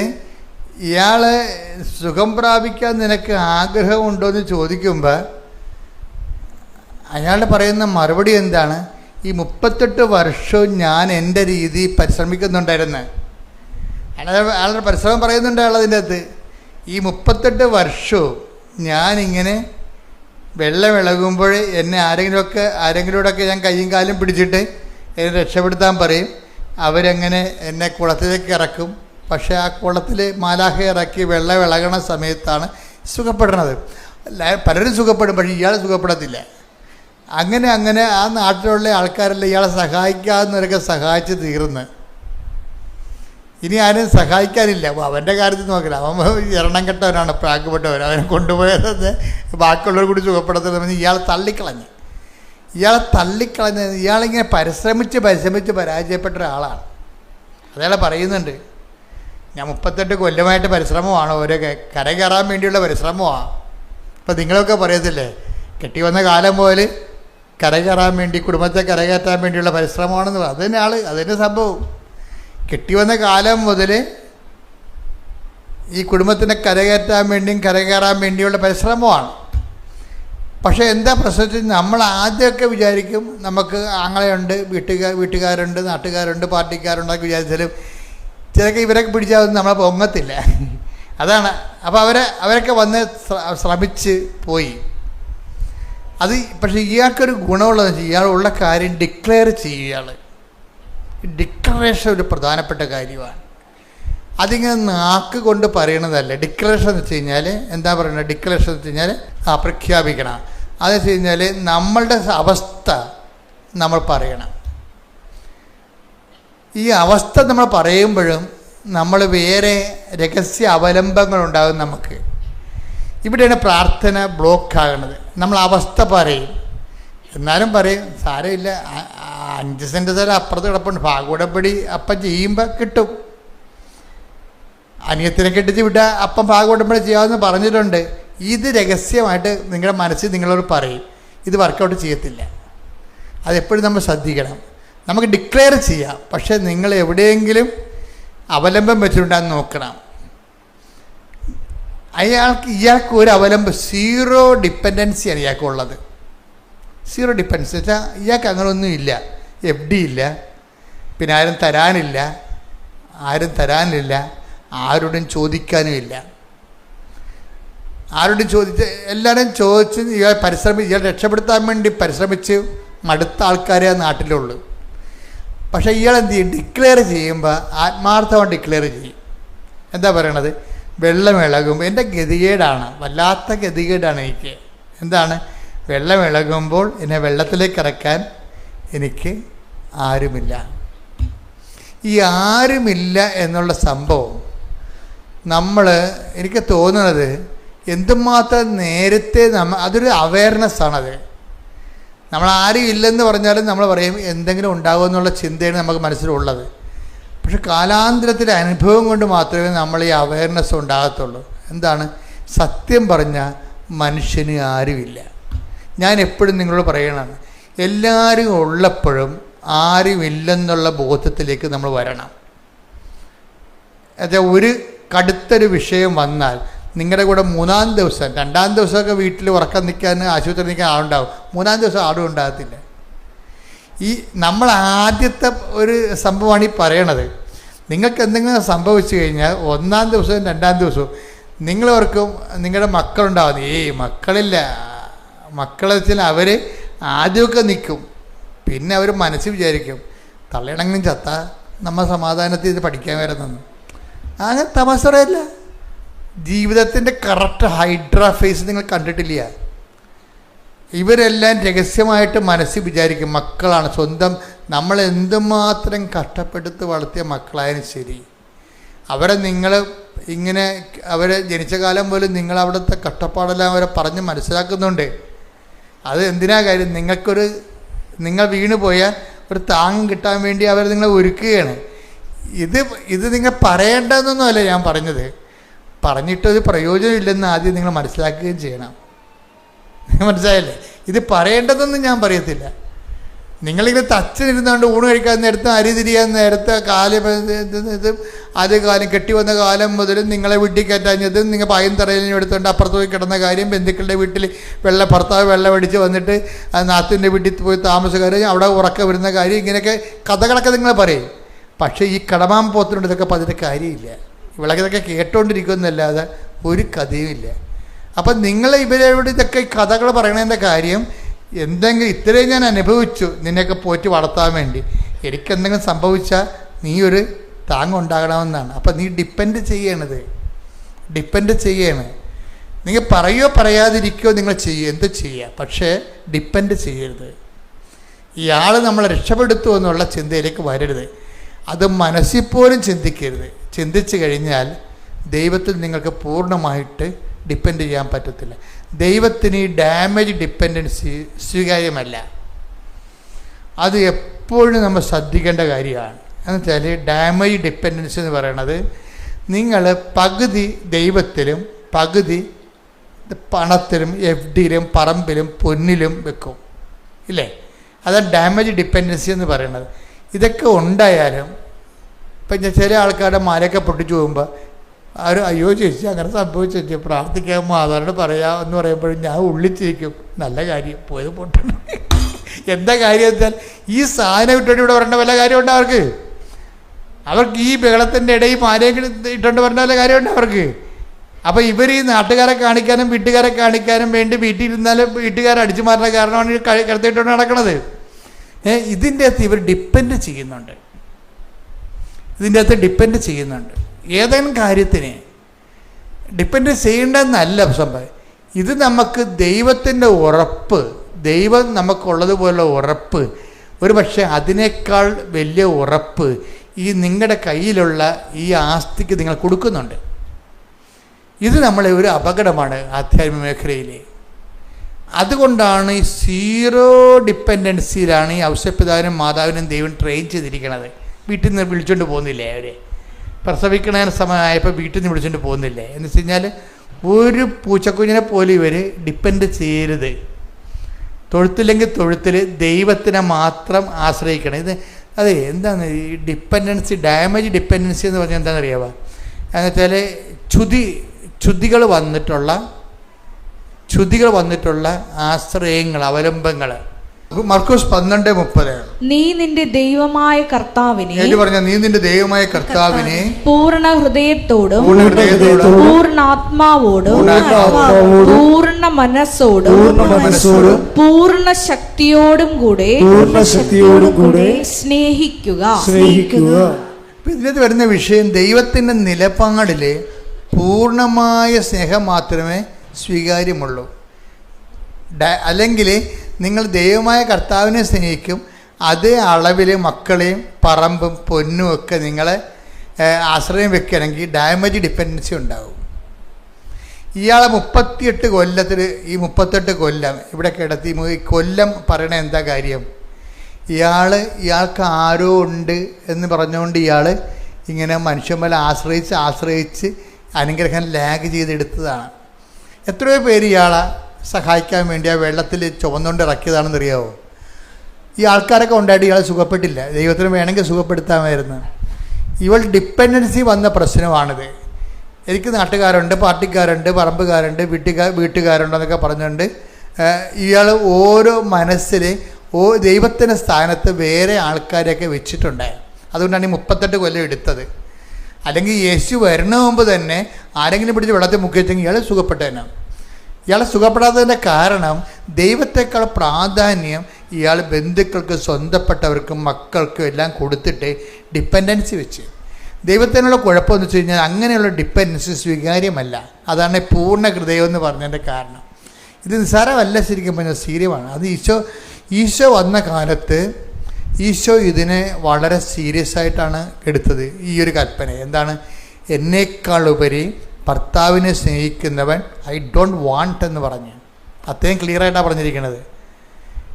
പള്ളിയച്ചന്മാരിതൊന്നും പറയത്തില്ല. എന്താ കാര്യം? ക്രിസ്തുവിനെ കൊടുക്കുകയല്ല പലരുടെ ഉദ്ദേശം. അവരുടെ ആ വചനത്തിനുള്ള പറ്റുന്നൊരു അതായത് കട്ടൻ്റെതായിട്ട് ക്രിസ്തുവിനെ കൊടുക്കാൻ തീരുമാനിക്കുന്നില്ലെങ്കിൽ ആ പ്രസംഗം കൊണ്ട് പ്രത്യേകിച്ച് ഗുണങ്ങളൊന്നും ഉണ്ടാകത്തില്ല. കുറച്ച് ഇളക്കങ്ങളൊക്കെ ആൾക്കാരുണ്ടാക്കാവുന്നല്ലാതെ നിങ്ങളുടെ ജീവിതത്തിൽ 0 ഗ്രോത്ത് ആയിരിക്കും വരാൻ പോണത്. നിങ്ങൾ ക്രിസ്തുവിനെയാണ് അന്വേഷിക്കണമെന്നുണ്ടെങ്കിൽ ഡിപ്പെൻഡൻസി ഇതെല്ലാം മാറ്റിയിട്ട്, അത് ഈ മനുഷ്യൻ അവസാനം പറയുന്നുണ്ട്, ഇപ്പോൾ എൻ്റെ അനുഭവം കൊണ്ട് ഞാൻ പഠിച്ച അയാൾ അനുഭവം കൊണ്ട് പഠിച്ച കാര്യമാണ് പറയണത്. 5:6 എന്താ പറയണത്? വെള്ളം ഇളകുമ്പോൾ എന്നെ വെള്ളത്തിലേക്ക് ഇറക്കാൻ ഇനി ആരുമില്ല എന്നുള്ളതാണ്. ഉണ്ടായിരുന്ന ആൾക്കാരൊക്കെ ചെയ്ത് പരിശ്രമിച്ച് പരാജയപ്പെട്ട് പോയി, പിന്തിരിഞ്ഞു പോയി. ഇയാളെ രക്ഷപ്പെടുത്താൻ വേണ്ടി പരിശ്രമിച്ച് പരാജയപ്പെട്ട് പിന്തിരിഞ്ഞു പോയി ആൾക്കാരെല്ലാം. ഇനി ആരും ഇല്ലെന്നാണ് പറയണത്. അപ്പം അങ്ങനെ ഒരു 0 അയാളെ കൊണ്ടുവരുമ്പോൾ അയാളത് ഡിക്ലെയർ ചെയ്യും. ഈ പെൺപിള്ളേരുടെ ഗുണം ഇതാണ്, അവർ ഡിക്ലെയർ ചെയ്ത് എന്താണ് പറയുന്നത്? അവർ പറഞ്ഞത് അതായത് അവർ അമ്മയോട് പറയുന്നുണ്ട്, അമ്മേ സത്യം പറഞ്ഞ അമ്മയല്ലാതെ ഞങ്ങൾക്ക് ആരുമില്ല ഡിക്ലെയർ ചെയ്യും. അതായത് നമ്മൾ അമ്മയുണ്ട്, ഉടമ്പടി എടുത്തിട്ടുണ്ട്, യുദാസൻ്റെ പുണ്യാൻ്റെ അടുത്ത് നൊവേനം നിറഞ്ഞിട്ടുണ്ട്. അയ്യോ എന്തുമാത്രം മനുഷ്യരാണെന്നറിയാമോ, എവിടെ അങ്ങനെ കറങ്ങി നടക്കും. കർക്കസ്ഥാനിയുടെ ഭയങ്കര ബഹളമല്ലേ ഇവിടെ. അവരെല്ലായിടത്തും കൊണ്ട് അക്കൗണ്ട് തുറക്കും. അത് എവിടെ നിന്നാണ്, ഇനി കൃപാസത്തിൽ നിന്നാണ്, ഇനി യുദാസൻ്റെക്ക് എന്നാണ്, അന്തോരിതിനൊക്കെ എന്നാണ് അറിയത്തില്ല. അതുകൊണ്ട് എല്ലായിടത്തും കൊണ്ട് പണി വയ്ക്കും. എല്ലാവരും കൊണ്ട് നിങ്ങളുടെ പണിയുകയും ചെയ്യും. എന്താ കാര്യം? നിങ്ങൾ ഫ്രോഡാണെന്ന് ദൈവത്തിന് അറിയാം. അതാ വിഷയം. അത് യുദാസായാലും അന്തോരിസായാലും അമ്മയായാലും കാര്യം കണ്ടാൽ മതി എന്നുള്ള രീതിയിലാണ് നിങ്ങൾ നിലപാട് പ്രഗ്മാറ്റിക്കാണ്. അതുകൊണ്ട് നിങ്ങൾ ഫ്രോഡാണെന്ന് ദൈവം ബ്രാൻഡഡ് ആയിട്ടുണ്ട്. അപ്പം അതുകൊണ്ട് എപ്പോഴും ദൈവത്തിരുസന്നിധി വരുമ്പോൾ വളരെ സൂക്ഷിച്ച് വേണം കൈകാര്യം ചെയ്യാം. പ്രത്യേകിച്ച് ഉടമ്പടി നിങ്ങൾ ചെയ്തിരിക്കുന്നത് ഒരു പ്രാർത്ഥനയല്ല, ബയലാട്ടറൽ എഗ്രിമെൻ്റാണ്, ദൈവമായിട്ട് എഗ്രിമെൻ്റാണ്. ഈ എഗ്രിമെൻറ്റിൽ ആദ്യമേ ഡിക്ലെയർ ചെയ്യേണ്ടത് എന്താണ്? ഞാൻ ഉടമ്പടി എടുക്കേണ്ട കാരണം എന്ന് വെച്ച് കഴിഞ്ഞാൽ ഉടമ്പടിയിലോട്ട് എനിക്ക് പ്രാർത്ഥിച്ചാൽ മതിയായിരുന്നു. പലരോടും പ്രാർത്ഥിക്കുന്ന വ്യക്തിയാണെങ്കിൽ നിനക്ക് പ്രാർത്ഥിച്ചാൽ മതി. പക്ഷെ ഉടമ്പടി വരുമ്പോൾ ബാക്കിയെല്ലാം കട്ട് ചെയ്ത് കളയണം നീ. എന്താ കാര്യം? ഉടമ്പടി അവസാനത്തെ ഓപ്ഷനാണ്. എല്ലാം പരാജയപ്പെട്ട് കഴിയുമ്പോൾ, സമയവും നിന്നെ തോൽപ്പിച്ച് കഴിയുമ്പോഴാണ് നീ ഉടമ്പടിയിലോട്ട് വരണത്. ഉടമ്പടിയിലോട്ട് വന്നിട്ടും നിങ്ങൾ അവിടെ ഇവിടെയും പോയി ഡിപ്പെൻഡൻസി കാണിച്ചു കഴിഞ്ഞാൽ സ്വാഭാവികമായിട്ട് ഉടമ്പടിക്ക് അവിശ്വസ്തത വരും. നിങ്ങൾക്ക് വരികയൊക്കെ ചെയ്യാം, അതൊന്നും പ്രശ്നമൊന്നുമില്ല. കാര്യം എന്താ പ്രശ്നം വെച്ചാൽ നമ്മൾ ശ്രദ്ധിക്കേണ്ടത് ഉടമ്പടി ഒരു നിവൃത്തിയില്ലാത്തവൻ്റെ അവസാനത്തെ ഓപ്ഷനായിട്ടാണ് ഇത് വരണത്. അപ്പോൾ അങ്ങനെ വരുമ്പോൾ അങ്ങനെ ആയിരിക്കണം. എന്നിട്ട് നിങ്ങൾ ഇതിൻ്റെ അകത്ത് ഫുൾ എനർജി ഇൻവെസ്റ്റ് ചെയ്യണം. രോഗികളെ പോയി കാണുകയും അതുപോലെ തന്നെ വെയിലും മഴയും കൊണ്ടിട്ട് കർത്താവിൻ്റെ വചനങ്ങൾ പ്രഘോഷിക്കുകയും ജനങ്ങൾക്ക് കർത്താവിനെ കൈമാറുകയും ചെയ്തുകൊണ്ട് ജീവിത വ്രതമായിട്ടെടുക്കുക. അല്ലാതെ രാവിലെ എഴുന്നേറ്റൊരു പ്രാർത്ഥന, നീലത്തിരി കത്തിച്ച് രാത്രി ഒരു പ്രാർത്ഥന, അത്രയേ ഉള്ളൂ. അതല്ല, കുറച്ച് പ്രേക്ഷക പ്രവർത്തനം ചെയ്യണം. അതൊക്കെ ഞാൻ ഇപ്പം ചെയ്യുന്നു, ഇപ്പം തന്നെ ഞാൻ ചെയ്യുന്നുണ്ടെന്ന് പറയും. ഇവരൊന്നും കേൾക്കത്തില്ല. എന്നിട്ട് ഇവരെന്തെങ്കിലും കാട്ടിക്കൂട്ടി ഒപ്പിച്ചുണ്ടാക്കും ഉടമ്പടിയിൽ. അതുകൊണ്ടാണ് ദൈവം നിങ്ങളെ സ്വീകരിക്കാത്തത്. ഇയാളെ ഡിക്ലെയർ ചെയ്യണം. കണ്ടില്ലേ? വെള്ളം ഇളകുമ്പോൾ എന്നെ കുളത്തിലേക്ക് ഇറക്കാൻ ഇനി ആരും അവശേഷിക്കണില്ല, ഞാൻ പൂർണ്ണമായി അങ്ങേ അവലംബം ചെയ്യുന്നു. അത് തന്നെയാണ് ഈ കുഞ്ഞുങ്ങൾ പറയണത്. കുഞ്ഞുങ്ങളെന്താ പറയണത്? ഇനി അമ്മയുള്ളു. എന്നിട്ട് അമ്മയോട് ഇവർ പറയണ ഒരു എഗ്രിമെൻറ്റിലെത്തും. ഉടമ്പടിക്കുള്ള ഗുണമെന്ന് പറയണത് ദൈവവും നമ്മളും തമ്മിൽ സംസാരിക്കാൻ പറ്റുന്നു എന്നുള്ളതാണ് ഇതിൻ്റെ ഉടമ്പടിയല്ലേ. അപ്പോൾ ഏറ്റവും വലിയ അനുഗ്രഹം എന്ന് പറയണത് ഈ ദൈവമായിട്ട് കമ്മ്യൂണിക്കബിൾ ആവും ദൈവം. എന്ന് പറയാം, അമ്മേ ഞങ്ങളുടെ അവസ്ഥ ഞങ്ങൾ തോറ്റപ്പെട്ട ആൾക്കാരെ പോലെ തോക്കുയർത്തി ഞങ്ങൾ സമ്മതിച്ചു. ഇനി അമ്മയാണ് ഞങ്ങളൊക്കെ രക്ഷിക്കേണ്ടത്. ഞങ്ങളൊരു കാര്യം ചെയ്യും. എന്താണ്? ഞങ്ങൾ 20 ക്വസ്റ്റ്യൻ ഉണ്ടാക്കും ഓരോ വിഷയത്തിനും.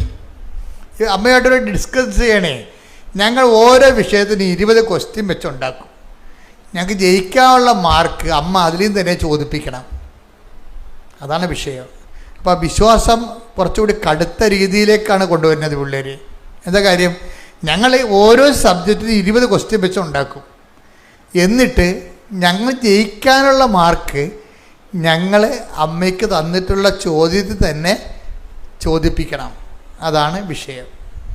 അമ്മ കെട്ടിലാണ് പരിപാടിയാണ്. പക്ഷേ അവർ ആ രീതിയിലുള്ള ബന്ധത്തിലെത്തി. കറക്റ്റ് ഉടമ്പടിയിലാണ് അവർ. ഉടമ്പടിയിലാണോ ഇല്ലേ എന്ന് പറയുന്നത് ഈ ഡിപ്പെൻഡൻസി കൊണ്ട് അമ്മയോടിങ്ങനെ സ്വതന്ത്രമായിട്ട് സംസാരിക്കാൻ പറ്റുന്നൊരു ബന്ധം ഉണ്ടാക്കുക നമ്മളാദ്യം. കുട്ടികൾ അതാണ് ചെയ്തത്. ആ ബന്ധം ഉണ്ടാക്കിയെടുത്ത് അവർക്കിപ്പോൾ അമ്മയോട് സംസാരിക്കാൻ പറ്റുന്ന രീതിയിലാക്കിയിട്ടുണ്ട്. അപ്പം അതുകൊണ്ട് ഇനി ഈ രീതിയിലാണ് അവർ പ്രാർത്ഥിച്ച് മുന്നോട്ട് പോണത്. അവരെന്നിട്ട് എന്ത് ഉപ്പില്ലേ, ഉപ്പ് കൊണ്ടുവന്ന് എന്നിട്ട് ഇവരുടെ കൂടെയുള്ളൊരു 10-23 പെന്തക്കോസ്ത പിള്ളേരുണ്ട് ആന്ധ്രയിൽ, ഇപ്പം നഴ്സുമാരെ പഠിക്കണേ. അവരോട് ഇന്നും പറഞ്ഞ് ഞങ്ങൾക്ക് ഞങ്ങൾ 20 ക്വസ്റ്റ്യൻ ഉണ്ടാക്കിയിട്ടുണ്ട്, ഞങ്ങൾ അമ്മയോട് പറഞ്ഞിട്ടുണ്ട്, അമ്മ ഇതിൽ നിന്ന് മാത്രമേ ഞങ്ങളോട് ചോദിപ്പിക്കത്തുള്ളതെന്നും പറഞ്ഞിട്ടുണ്ട്. അപ്പം നിങ്ങൾ നോക്കി വെച്ചേക്കാൻ പറയും. ആ പെന്തക്കോസ്തുകാർക്കുണ്ട്, അമ്മ ഉണ്ട്, അവർക്ക് അറിയത്തില്ലല്ലേ ഈ സഭകളിലുണ്ടാകുന്ന വലിയ സഭകൾക്ക് അവർക്ക് അറിയാൻ പാടാത്ത കാര്യത്തിൽ അനുഭവമില്ലെന്നാണ് അവർ പറയണത്. എല്ലാവരും കുറ്റം പറയാൻ പറ്റത്തില്ല, അവർക്ക് അനുഭവമില്ലല്ലോ. ഈ ലൂർദായാലും ഫാത്തിമായാലും ഇതെല്ലാം പ്രത്യക്ഷപ്പെട്ടിരിക്കണം, എല്ലാം കത്തോലിക്ക മേഖലകളിലാണ് ഇതെല്ലാം അമ്മയുടെ പ്രത്യക്ഷീകരണം മുഴുവനും നടന്നിരിക്കണം. മുഴുവനും അംഗീകരിക്കണില്ല എന്നുണ്ടെങ്കിൽ അനുഭവം ഉണ്ടാകത്തില്ല ഒരിക്കലും. അപ്പോൾ അവർക്ക് ആ അനുഭവമില്ല. അവർ പറയും ഞങ്ങൾക്ക് ഇതിനെക്കുറിച്ച് വിശ്വാസമില്ലെന്ന് പറയും. അപ്പോൾ അവർ പറയും ഞങ്ങൾ അമ്മ തന്ന ചോദ്യങ്ങളൊന്നും നോക്കി വെക്കുക, അതിന് പ്രശ്നമൊന്നുമില്ലല്ലോ. അപ്പോൾ അവർക്ക് ആ ചോദ്യം കൊടുത്ത് പറയും. എന്നിട്ട് എന്ത് ചെയ്യും, ഇവർ ഉപ്പ് കൊണ്ടുപോയിട്ട് ഇവരുടെ സീറ്റിൽ, പരീക്ഷാ സീറ്റിലെല്ലാം വിതറും. ഉപ്പ് കൊണ്ടുപോയി, ഉടമ്പടി ഉപ്പ് കൊണ്ടുപോയിട്ട് പരീക്ഷാ സീറ്റിലും വിതറും. എൻ്റെ വിഷയം, നിങ്ങളവർക്ക് കൃപാസനത്തിൽ ചെല്ലുമ്പോൾ ചിലർ പറയും ഒരു വിവരമില്ലാത്തമാർ കുറേ ആൾക്കാരുണ്ട്, അവർ അവിടെയൊക്കെ അന്ധവിശ്വാസം പഠിപ്പിക്കണം എന്ന് പറയും. അച്ഛന്മാരും കന്യാസിമാരും പറഞ്ഞിട്ടുണ്ട്. ഇത് എന്നോട് വന്ന് ചോദിച്ചിട്ടുണ്ട്, അച്ഛാ ഇങ്ങനെയൊക്കെ ഉപ്പ് വെഞ്ചരിച്ച് കൊടുക്കുക. ഞാൻ നിങ്ങളൊന്ന് ക്ലാസ്സിൽ പങ്കെടുത്തിട്ട് ഉടമ്പടിയിൽ എടുത്തിട്ട് സംസാരിക്കാൻ പറയും. അല്ലാതെ ഇവരോട് സംസാരിക്കേണ്ട കാര്യം എനിക്കെന്താ? നിങ്ങൾ ആദ്യം ഉടമ്പടി എടുത്തിട്ട് ഉടമ്പടി പ്രോസസ്സിലൂടെ വാ, അപ്പം നിങ്ങൾക്ക് മനസ്സിലാവും എന്താ സംഭവം. ഉടമ്പടി വർക്ക് ചെയ്യണത് not by merit but by ഗ്രേസിലാണ്. രക്ഷയുടെ ദൈവം കൊടുത്തിരിക്കുന്ന ഫോർമുല അതാണ്. എന്താണ്? നിൻ്റെ കഴിവ് കൊണ്ടല്ല, എൻ്റെ കൃപ കൊണ്ടാണെന്ന്. അപ്പം ഇത് നമ്മൾ പ്രഖ്യാപിക്കണം. എന്താ കാര്യം? ഇത് നോട്ട് ബൈ എൻ്റെ മെറിറ്റല്ല, നിൻ്റെ കഴിവ്. അതാണ് ഈ ഉപ്പ് വെഞ്ചരിച്ച് നമ്മൾ കൊണ്ടുപോയി ഇപ്പോൾ ആ ഉപ്പ് വെഞ്ചരിച്ച് കൊണ്ടുപോയി അത് എന്ത് ഇടണം, അതിൻ്റെ ഒരു തരി ഇട്ടാൽ മതി. ആ കസേര ഇട്ടിട്ടാണ് ഇവർ ഇരിക്കണത്. എന്താ കാര്യം? ഞങ്ങൾ കൈപൊക്കി തോറ്റ് സമ്മതിക്കുന്നു, എൻ്റെ പഠനം കൊണ്ടോ എൻ്റെ ഓർമ്മശക്തി കൊണ്ടോ ഒന്നുമല്ല, അമ്മ ദൈവത്തിൻ്റെ കൃപ കൊണ്ടാണ് ഞങ്ങൾ ജയിക്കാൻ പോണതെന്ന് പ്രഖ്യാപിക്കാൻ. അതിൻ്റെ ഒരു പ്രഖ്യാപനമാണ് ഈ ഉപ്പിടണത്. അല്ല ഉപ്പും പഞ്ചാരയും വെഞ്ചരിച്ച് കൊടുത്തു കഴിഞ്ഞാൽ നമ്മൾ ആൾക്കാർക്ക് ഭക്ഷണത്തിന് രുചി കൂട്ടണ പോലുള്ള ഏർപ്പാടല്ല ഇത് മീഡിയമാണ്. എന്തിനാണ്? Not by merit but by grace എന്നുള്ള വചനത്തിൻ്റെ പ്രഖ്യാപനമാണിത്. അത് അറിയണം നിങ്ങൾ. അതുകൊണ്ടാണ് വിശ്വാസ പ്രമാണം ചൊല്ലിയിട്ട് വേണം ഇത് ചെയ്യാനെന്ന് പറയുന്നതിൻ്റെ കാര്യം എന്താണ്? ഇനി മെറിറ്റ് എനിക്കില്ല, ഇനി നിൻ്റെ ഗ്രേസിൽ മാത്രമേ ഇത് വർക്കൗട്ട് ചെയ്യത്തുള്ളൂ. ആദ്യ ദിവസം തന്നെ ആദ്യത്തെ പരീക്ഷയ്ക്ക് തന്നെ ജയിക്കാനുള്ള മാർക്ക് അമ്മ 20-ൽ 11 ഇവർ പഠിച്ചത് തന്നെ അമ്മ ചോദിപ്പിച്ച്. അതോടുകൂടി കണക്ക് കൂട്ടി നോക്കിയപ്പോഴേ ജയിക്കാനും ബാക്കി മാർക്ക് അതിൽ നിന്ന് കിട്ടി. അപ്പം തന്നെ പെന്തക്കോസ്തുകാർ ഇളകി. പിറ്റേ ദിവസം ഇവരോട് വന്ന് ചോദിച്ചു വാങ്ങിച്ചുകൊണ്ട് പോയി. കാശുരൂപം തൊട്ട് പ്രാർത്ഥിക്കുകയും പിന്നെ എന്താണ് ഉപ്പ് മേടിച്ചുകൊണ്ട് പോയി. ഈ പരീക്ഷകൾക്കെല്ലാം 11 ചോദ്യം വെച്ച് അമ്മ ചോദിപ്പിച്ചിട്ടുണ്ട്. ഈ പരീക്ഷകൾക്കെല്ലാം ഇവിടെ വിജയശതമാനം എത്രയാണെന്ന് അറിയാമോ? ഇവർ അമ്മയോട് പറഞ്ഞത് ആവറേജ് മതി കേട്ടോ. അപ്പനും അമ്മയെടുത്ത് മുഖത്ത് നോക്കണമല്ല, ഇനി അതുങ്ങളെ കൊണ്ട് വേറെ എടുപ്പ് നടുപിടിച്ച് ഇനിയും പഠിക്കാനുള്ള കാശ് വീട്ടിലില്ല, അതുകൊണ്ട് ആവറേജ് തന്നാൽ മതി, ഞങ്ങൾക്ക് എങ്ങനെയെങ്കിലും ഞങ്ങൾ തല്ലിപ്പിടിച്ചോളാം. അമ്മ എല്ലാത്തിനും 45 മക്കൾക്കും ഡിസ്റ്റിങ്ഷൻ കൊടുത്തിരിക്കുകയാണ്. ഇതാണ് ഉടമ്പടി നോട്ട് ബൈ മെറിറ്റ് എന്ന് പറയണത്. നോട്ട് ബൈ മെറിറ്റ് എന്ന് വെച്ചാൽ ബട്ട് ബൈ ഗ്രേസ്. ഇതിൻ്റെ അകത്ത് വരുന്ന വർക്കിംഗ് എന്ന് പറയണത് ഇവർ ഓരോരോ സമയത്തും ഈ നോട്ട് ബൈ മെറിറ്റ് പ്രഖ്യാപിക്കണം. നമ്മുടെ ജീവിതത്തിൽ വരുന്ന ഓരോ സാഹചര്യം മെറിറ്റ് ലൂസ് ചെയ്തത് പ്രഖ്യാപിക്കാനുള്ളതാണ്. ഇടയ്ക്ക് എന്തെങ്കിലുമൊക്കെ സംഭവിക്കുവേ. ബാങ്ക് മാനേജർ ലോൺ തരാമെന്ന് പറഞ്ഞ ആൾ പറയും, അയ്യോ പിറ്റേ ദിവസം ചിലവ് പറയും, സാറേ ബാങ്ക് ലോൺ അനുവദിച്ച് സാറ് തരാമെന്ന് പറഞ്ഞായിരുന്നു. ഏത് സാറ്? ഇന്ന സാറ്. അശോകനാ. അശോകൻ സ്ഥലം മാറിപ്പോയി എന്ന് പറയും. അയ്യോ എന്ന് പറയും. അതെന്താണ്? മെറിറ്റ് പോയതാണ് സംഭവം. നോട്ട് ബൈ മെറിറ്റിലാണ് ഇത് വർക്ക് ചെയ്യാൻ പോകണമെന്നാണ്. നീ അശോകനും തമ്മിലുള്ള ധാരണപ്പുറത്തല്ല നടക്കാൻ പോണത്, എൻ്റെ നേരിട്ടുള്ള ഇടപെടലാണ് ഇത് നടക്കാൻ പോണെന്നതിൻ്റെ അർത്ഥം. അതാണ് എൻ്റെ അത് വരുന്ന വിഷയം. എന്ന് വെച്ചാൽ ഇങ്ങനെ ഉടമ്പടി കാലത്ത് അടിക്കടി ചില സമയത്ത് ചില ട്രബിൾ സംഭവിക്കും. അതിൻ്റെ ഉദ്ദേശം എന്ന് പറയുന്നത് നിൻ്റെ മെറിറ്റ് ഡാമേജ് ആക്കി കളയുകയാണ്. എന്താണ്? നോട്ട് ബൈ മെറിറ്റിൽ അത് വർക്ക് ചെയ്യാൻ പോണത്. നിൻ്റെ യോഗ്യത കൊണ്ടല്ല, ദൈവത്തിൻ്റെ കൃപ കൊണ്ടാണ്. ഇനി സത്യസന്ധമായിട്ട് കമ്മ്യൂണിക്കേഷൻ ഫ്രണ്ട്ലി ആയിക്കഴിഞ്ഞാൽ, ഉടമ്പടിയിലൊരു കമ്മ്യൂണിക്കേഷൻ ഫ്രണ്ട്ലി എന്ന് പറഞ്ഞൊരു ലെവലുണ്ട്. എന്ന് വെച്ചാൽ നിങ്ങൾ സത്യസന്ധരാണ്, വിശ്വസ്തരാണെന്ന് ദൈവത്തിന് മനസ്സിലാകുന്നിടത്ത് വെച്ച് ഉടമ്പടി കമ്മ്യൂണിക്കേഷൻ ഫ്രണ്ട്ലി ആവും. നമുക്ക് ദൈവത്തോട് നേരിട്ട് സംസാരിക്കാം നമുക്ക്. അതായത് പക്ഷേ നമ്മൾ സത്യസന്ധരായിരിക്കണം, ഉടായ്പ കാണിക്കരുത്. ആ ഉടമ്പടിയുടെ 90 ദിവസം വരെ കാര്യം കാണാൻ വേണ്ടി കഴുതക്കാലം പിടിക്കണ പോലെ കഴുതക്ക് പോലെ അമ്മയുടെ കാരക്കയറി പിടിച്ചുകൊണ്ട് നടക്കുന്ന പാർട്ടിയാണ് പകുതി മുക്കാലും ഉള്ളത്. അതുകൊണ്ടാണ് ഈ പണി കിട്ടുന്നത്. അങ്ങനെയല്ല, നിങ്ങൾ സത്യസന്ധമായിട്ട് ദൈവത്തെ അന്വേഷിക്കുന്നതിൻ്റെ ഭാഗമായിട്ട് ജീവിതം set covenant, life set the covenant. ഇത് ഞാൻ കവനൻ്റൽ ലൈഫാണ് ഫോളോ ചെയ്യണത്. ആ ദൈവത്തിൻ്റെ ആനുകൂല്യം എന്ന് പറഞ്ഞതിനേക്കാളുപരി ദൈവം തന്നെയാണ് ഇതിൻ്റെ ആനുകൂല്യമെന്ന് ഞാൻ പ്രഖ്യാപിക്കണമെന്ന് പറഞ്ഞുകൊണ്ട് നമ്മൾ തോറ്റാലും ജയിച്ചാലും ഒരേ നിലവാരത്തിൽ ദൈവത്തിൻ്റെ കൂടെ വിശ്വസ്തയോടെ മുന്നേറും. ഈ മുന്നേറ്റം അങ്ങോട്ട് മുന്നോട്ട് പോകുമ്പോൾ കുറച്ച് കഴിയുമ്പോൾ ദൈവത്തിന് നമ്മളെ വിശ്വാസമാകും. അപ്പോഴാണ് കമ്മ്യൂണിക്കേഷൻ ഫ്രണ്ട്ലി ആകണത്. കമ്മ്യൂണിക്കേഷൻ നമ്മൾ പറയണതെല്ലാം ദൈവം കേൾക്കും, ദൈവം പറയണത് നമ്മൾ കേൾക്കും. ഇങ്ങനെ അങ്ങ് പോകുന്ന ലൈഫുണ്ട്. ഇപ്പോൾ ഈ ദിവസങ്ങളിൽ വേറൊരു സാക്ഷ്യം ഉണ്ടായി. പുണ്യ എന്നും പറഞ്ഞ കുഞ്ഞ്, നിങ്ങൾ സാക്ഷ്യം കേട്ട് കാണാം, ഇട്ടിട്ടുണ്ട്, അപ്പിയരുണ്ട്. അതായത് ഇവർ IAM മെറിറ്റിൽ കയറിയ ആളാണ്. നിങ്ങൾക്കറിയാലോ IAM എന്ന് പറയുന്നത് ഇന്ത്യൻ ഇൻസ്റ്റിറ്റ്യൂട്ട് ഓഫ് മാനേജ്മെൻറ്റ്, ഭയങ്കര IAS പോലെ റാങ്കിലുള്ളതാണ്. കുറേ അതുപോലെ അഡ്മിനിസ്ട്രേറ്റീവ് സർവീസ് ഉണ്ട്. ഇതുപോലെ ഈ ഫോറസ്റ്റിന് IFSR എന്നൊക്കെ പറയത്തല്ലേ, അപ്പം അതുപോലെ തന്നെയുള്ള സർവീസാണ് IAM. ഈ മാനേജ് ഇക്കണോമിക്, ഫൈനാൻസ്, ടാക്സേഷൻ ഇങ്ങനെയുള്ള മേഖലയിലാണ് ഇത്. മാനേജ്മെൻറ്റ് കോഴ്സാണിത്. ഇതിന് നമുക്ക് അഡ്മിഷൻ കിട്ടിയാൽ തന്നെ അപ്പം തന്നെ ജോലി ഉറപ്പാകും. അപ്പം IAM കയറി പറയുന്നത് ഭയങ്കര പാടാണ്.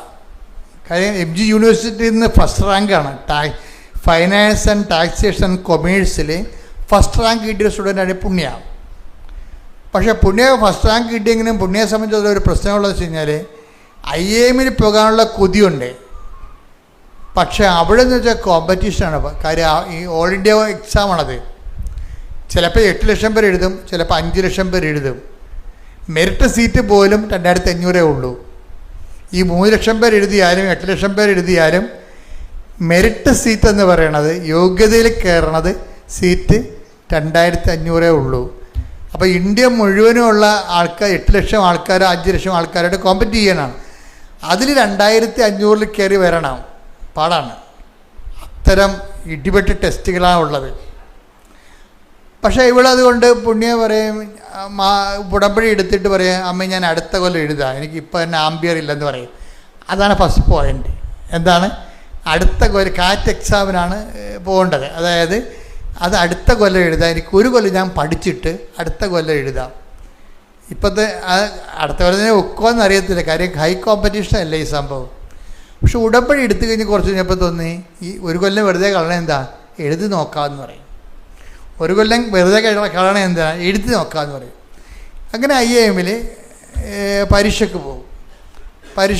IAM പരീക്ഷയ്ക്ക് പോയി കഴിഞ്ഞിട്ട് അപ്പോൾ 2 ആഴ്ച സംബന്ധിച്ചിടത്തോളം 2 ആഴ്ച ഈ ഇംഗ്ലീഷ് ഇവർക്ക് ഭയങ്കര ഫ്ലുവൻ്റാണ്. പക്ഷെ മാത്സിൻ്റെ അകത്ത് വരുമ്പോൾ വെള്ളം കുടിക്കും. അപ്പം അതുകൊണ്ട് മാത്സ് എന്തുമാത്രം അവസാനം അത് തലക്കയറാത്തൊരവസ്ഥ വന്നു. അപ്പോൾ ഇവൾ അമ്മയോട് കമ്മ്യൂണിക്കേറ്റ് ചെയ്യും. അമ്മയോട് പറയും, അമ്മ എൻ്റെ IAM ഓണർ ചെയ്യുന്നുണ്ടോ എന്ന് ചോദിക്കും. അതാണ് കമ്മ്യൂണിക്കേഷൻ ഫ്രണ്ട്ലി എന്ന് പറയണത്. അമ്മ IAM ഓണർ ചെയ്യുന്നുണ്ടെങ്കിൽ എനിക്കതിന് എന്നെ ബോധ്യപ്പെടുത്തുമെന്ന് പറയും. അമ്മ അവിടെ ഉണ്ടെന്നുള്ളതിനെ എന്നെ ബോധ്യപ്പെടുത്തുമെന്ന് പറയും. അപ്പോൾ കമ്മ്യൂണിക്കേഷൻ പോകണം. അമ്മ അവിടെ ഉണ്ട്, പരീക്ഷാ ഹാളിൽ ഉണ്ടെന്ന് എന്നെ ബോധ്യപ്പെടുത്തണമെന്ന് പറയും. അതിന് ഇവൾ 3 കണ്ടീഷൻസ് അമ്മയോട് വെക്കും. എന്താ വെക്കണം? ഒന്നാമത്തെ കണ്ടീഷൻസ്, എൻ്റെ ഇൻവിജിലേറ്റർ അമ്മയുടെ കളറിൽ ബ്ലൂവിൽ വരണം. പിന്നെ എൻ്റെ ബയോമെട്രിക്സിൽ എൻ്റെ ഇൻവിജിലേറ്റർ അയാൾ ഗ്രീനിൽ വരണം. എനിക്ക് അവിടെ തന്നെ കമ്പ്യൂട്ടറിൽ 7 എന്ന് പറഞ്ഞ നമ്പർ ഉണ്ടാകണം, എങ്കിൽ ഈ പരീക്ഷ അമ്മ എഴുതുമെന്ന് ഞാൻ മനസ്സിലാക്കുമെന്ന് പറയും. ഇതാണ് ഇവർ തമ്മിലുള്ള കമ്മ്യൂണിക്കേഷൻ എന്ന് പറഞ്ഞ ഇതാണ്.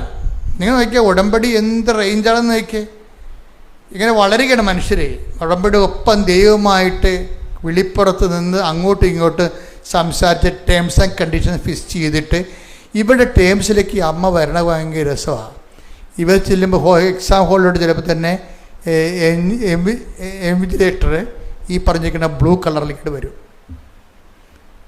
അതിൻ്റെ ആ എക്സാം കഴിഞ്ഞതിന് ശേഷം ബയോമെട്രിക്സ് ചെല്ലുമ്പോൾ അയാൾ ഗ്രീനിൽ ഇങ്ങോട്ട് വരും, ഗ്രീൻ ഷർട്ടൊക്കെ ഇട്ട് വരും. ഇനി കമ്പ്യൂട്ടർ ചെല്ലുമ്പോൾ കമ്പ്യൂട്ടർ എന്താ അവൾ 7 എന്നാണ് പറയണത്. 7 എന്ന് അവൾ പറഞ്ഞാൽ ഞാൻ 7 എന്ന് അമ്മയോട് പറയാൻ കാര്യം 7 അല്ലേ അമ്മയുടെ ഡേറ്റ്, അമ്മ പ്രത്യക്ഷപ്പെട്ടത് 7 അല്ലേ, അതാണ് വിഷയം. അതുകൊണ്ടാണ് എൻ്റെ കമ്പ്യൂട്ടറിൽ 7 നമ്പർ ഉണ്ടാവണം. അപ്പോൾ നോക്കി കമ്പ്യൂട്ടർ കൊടുത്തപ്പോൾ 1771 ഇത്രയും ക്ലിയറാണ്. പിന്നെ ഇവൾ പെട്ടെന്ന് എഴുതി, ആ എല്ലാ കാര്യം പ്രോസസ്സെല്ലാം കഴിഞ്ഞ് ആ സ്വന്തം മെറിറ്റിൽ കയറിയിരിക്കുക പെട്ടെന്ന് ആൾ.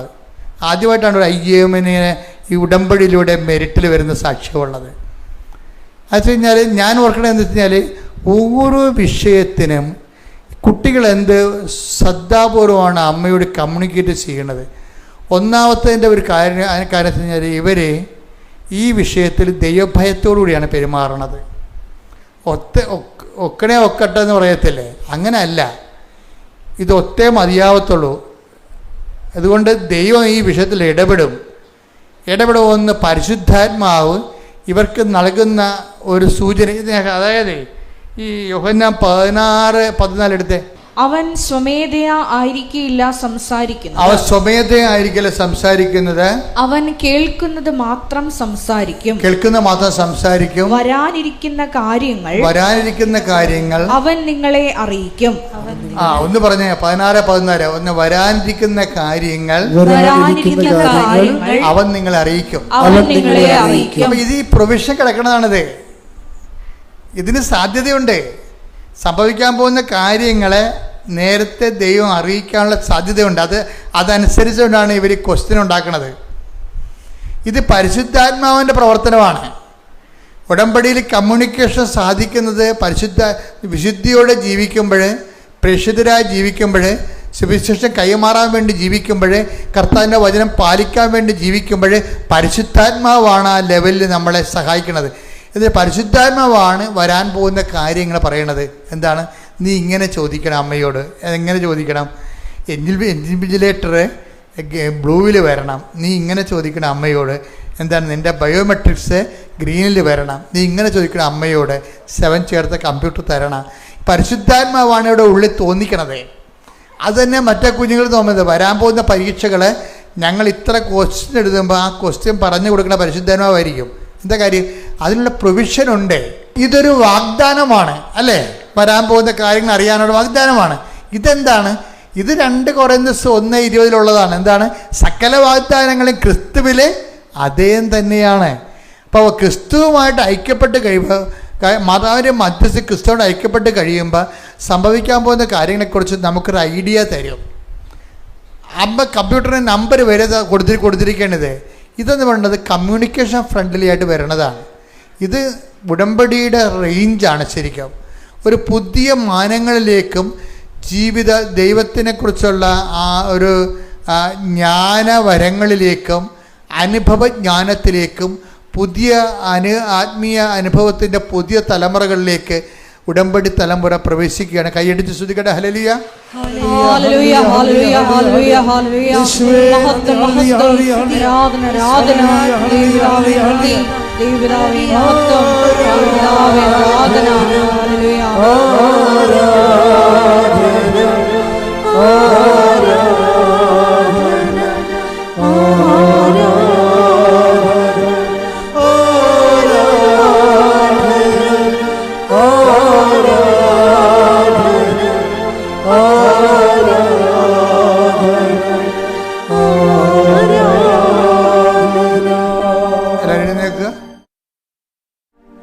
രോഗസൗഖ്യ പ്രാർത്ഥനയുടെ സമയമാണ്. ശരീരത്തിന് വിവിധ ഭാഗങ്ങളിൽ രോഗമുള്ളിടത്തേക്ക് കൈകൾ മാറ്റി മാറ്റി വെച്ച് വിശ്വാസപ്രമാണം ചൊല്ലിക്കൊണ്ടിരിക്കുക.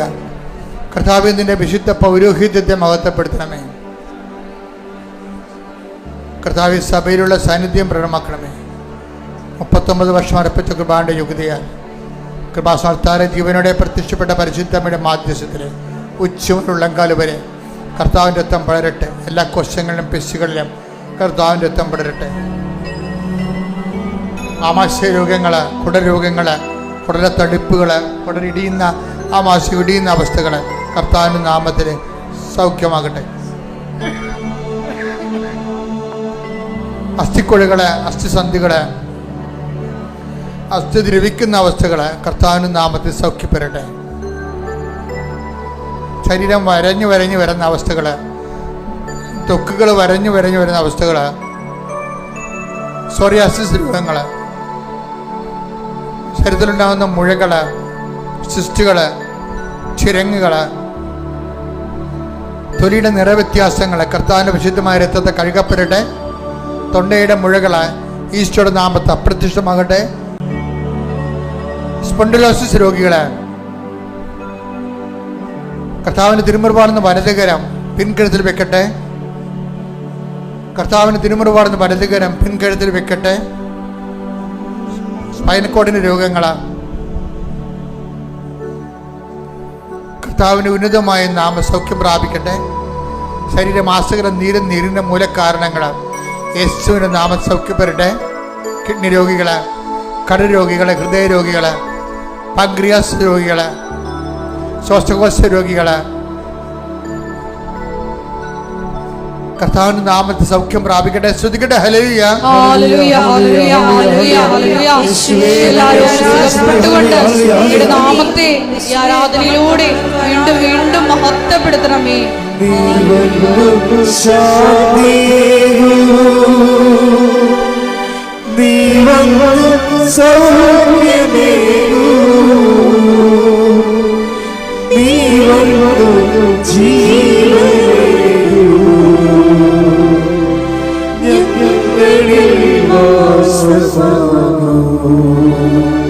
പരിശുദ്ധ പരമ ദിവ്യകാരുണ്യത്തിന് മക്കളെ, നമ്മൾ ഇനി പ്രാർത്ഥിക്കാൻ പോകുന്ന വിഷയങ്ങൾ ശ്രദ്ധിക്കുക. ഇനി പ്രാർത്ഥിക്കാൻ പോകുന്ന കാര്യങ്ങൾ ജോലി അന്വേഷിക്കുന്നവര് ആർക്ക് വേണ്ടി അച്ഛൻ പ്രാർത്ഥിക്കുന്ന സമയമാണ്. കർത്താവ് വിഷയത്തിൽ ഇടപെടും. ജോലി നഷ്ടപ്പെട്ടവരെ, നഷ്ടപ്പെട്ട ജോലിയിൽ തന്നെ പ്രവേശിക്കാൻ വേണ്ടി ആഗ്രഹിക്കുന്നവരുണ്ട്. പരിശുദ്ധ അമ്മയുടെ പ്രത്യേക സഹായം അവർക്ക് ലഭിക്കാൻ വേണ്ടി പ്രാർത്ഥിക്കുന്ന സമയമാണിത്.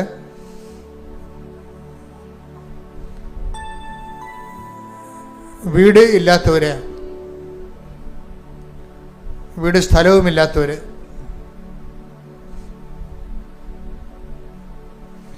ഭവന നിർമ്മാണത്തിന് അടുത്ത മാസം കെട്ടിയിട്ടിരിക്കുന്നവര്, മുകളിലോട്ട് പണിയാൻ വേണ്ടി തടസ്സങ്ങളുള്ളവർ, സാമ്പത്തിക തടസ്സം, നിയമപരമായ തടസ്സം, പലതര തടസ്സം അനുഭവിക്കുന്നവർ, വിവാഹ തടസ്സമുള്ളവർ, മക്കളില്ലാത്തവർ,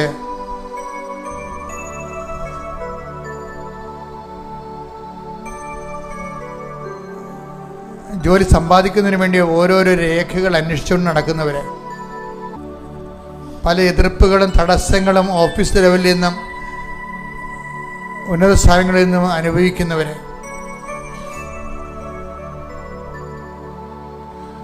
പിരിഞ്ഞുപോയ മാതാപിതാക്കന്മാർ, ഭാര്യാഭർത്താക്കന്മാർ, അവർ വീണ്ടും ഒരുമിച്ച് കൂടാൻ ആഗ്രഹിക്കുന്നവർ, കേസിലകപ്പെട്ടിരിക്കുന്നവർ,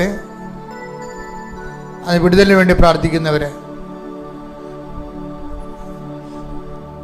ഭാഗോടമ്പടികൾ, കോടതി കേസുകൾ, സ്ഥലസംബന്ധമായ കേസുകൾ, അതിലെല്ലാം വല്ലാത്ത വൈഷമ്യങ്ങൾ അനുഭവിക്കുന്നവർ, ജീവിതം ഇങ്ങനെ നിന്ന് നിലച്ചു പോയവർ, ഇനി ഒരടി മുന്നോട്ട് പോകാൻ പറ്റാത്ത രീതിയിൽ ജീവിതം നിലച്ചു പോയവർ, മനസ്സുകൊണ്ട് നിലച്ചു പോയവർ,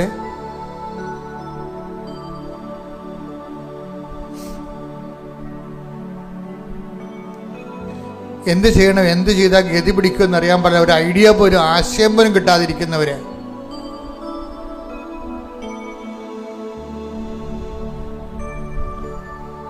ദൂരയാത്രയ്ക്ക് വേണ്ടി ഒരുങ്ങുന്നവര്,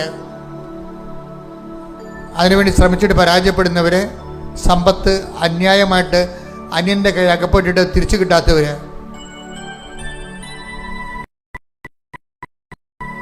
ചില വസ്തുക്കൾ നിലമായി കിടക്കുന്നത് പുരയിടമാക്കാൻ വേണ്ടി ശ്രമിച്ചിട്ട് നടക്കാതിരിക്കുന്നവർ,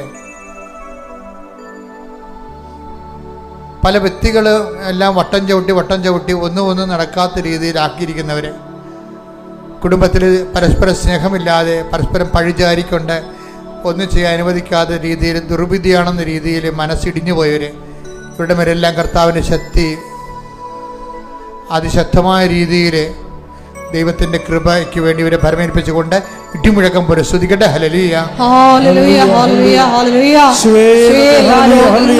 ജീവിത ദുരിതങ്ങളെ ഏറ്റെടുത്തുകൊണ്ട് കർത്താവിന്റെ ഉന്നതമായ നാമത്തിൽ സഭയുടെ അധികാരത്തിൽ 39 വർഷം അർപ്പിച്ച കൃപാന്റെ യോഗ്യതയാൽ കൃപാസനം അൾത്താരെ ജീവനോടെ പ്രത്യക്ഷപ്പെട്ട പരിശുദ്ധമ്മയുടെ മധ്യസ്ഥ അൾത്താരെ നടന്ന 10,000-കണക്കിന് ആരാധന ശക്തിയാൽ യേശുവിൻ്റെ ഉന്നതമായ നാമത്തിലെ നിന്റെ മുഴുവൻ തടസ്സങ്ങൾ, സ്കൂളിന് അഡ്മിഷൻ കിട്ടാനുള്ള തടസ്സങ്ങൾ, പരീക്ഷയ്ക്ക് ഉന്നതമായ വിജയം കൈവരിക്കാനുള്ള തടസ്സങ്ങൾ, അതുപോലെ തന്നെ റീവാലുവേഷൻ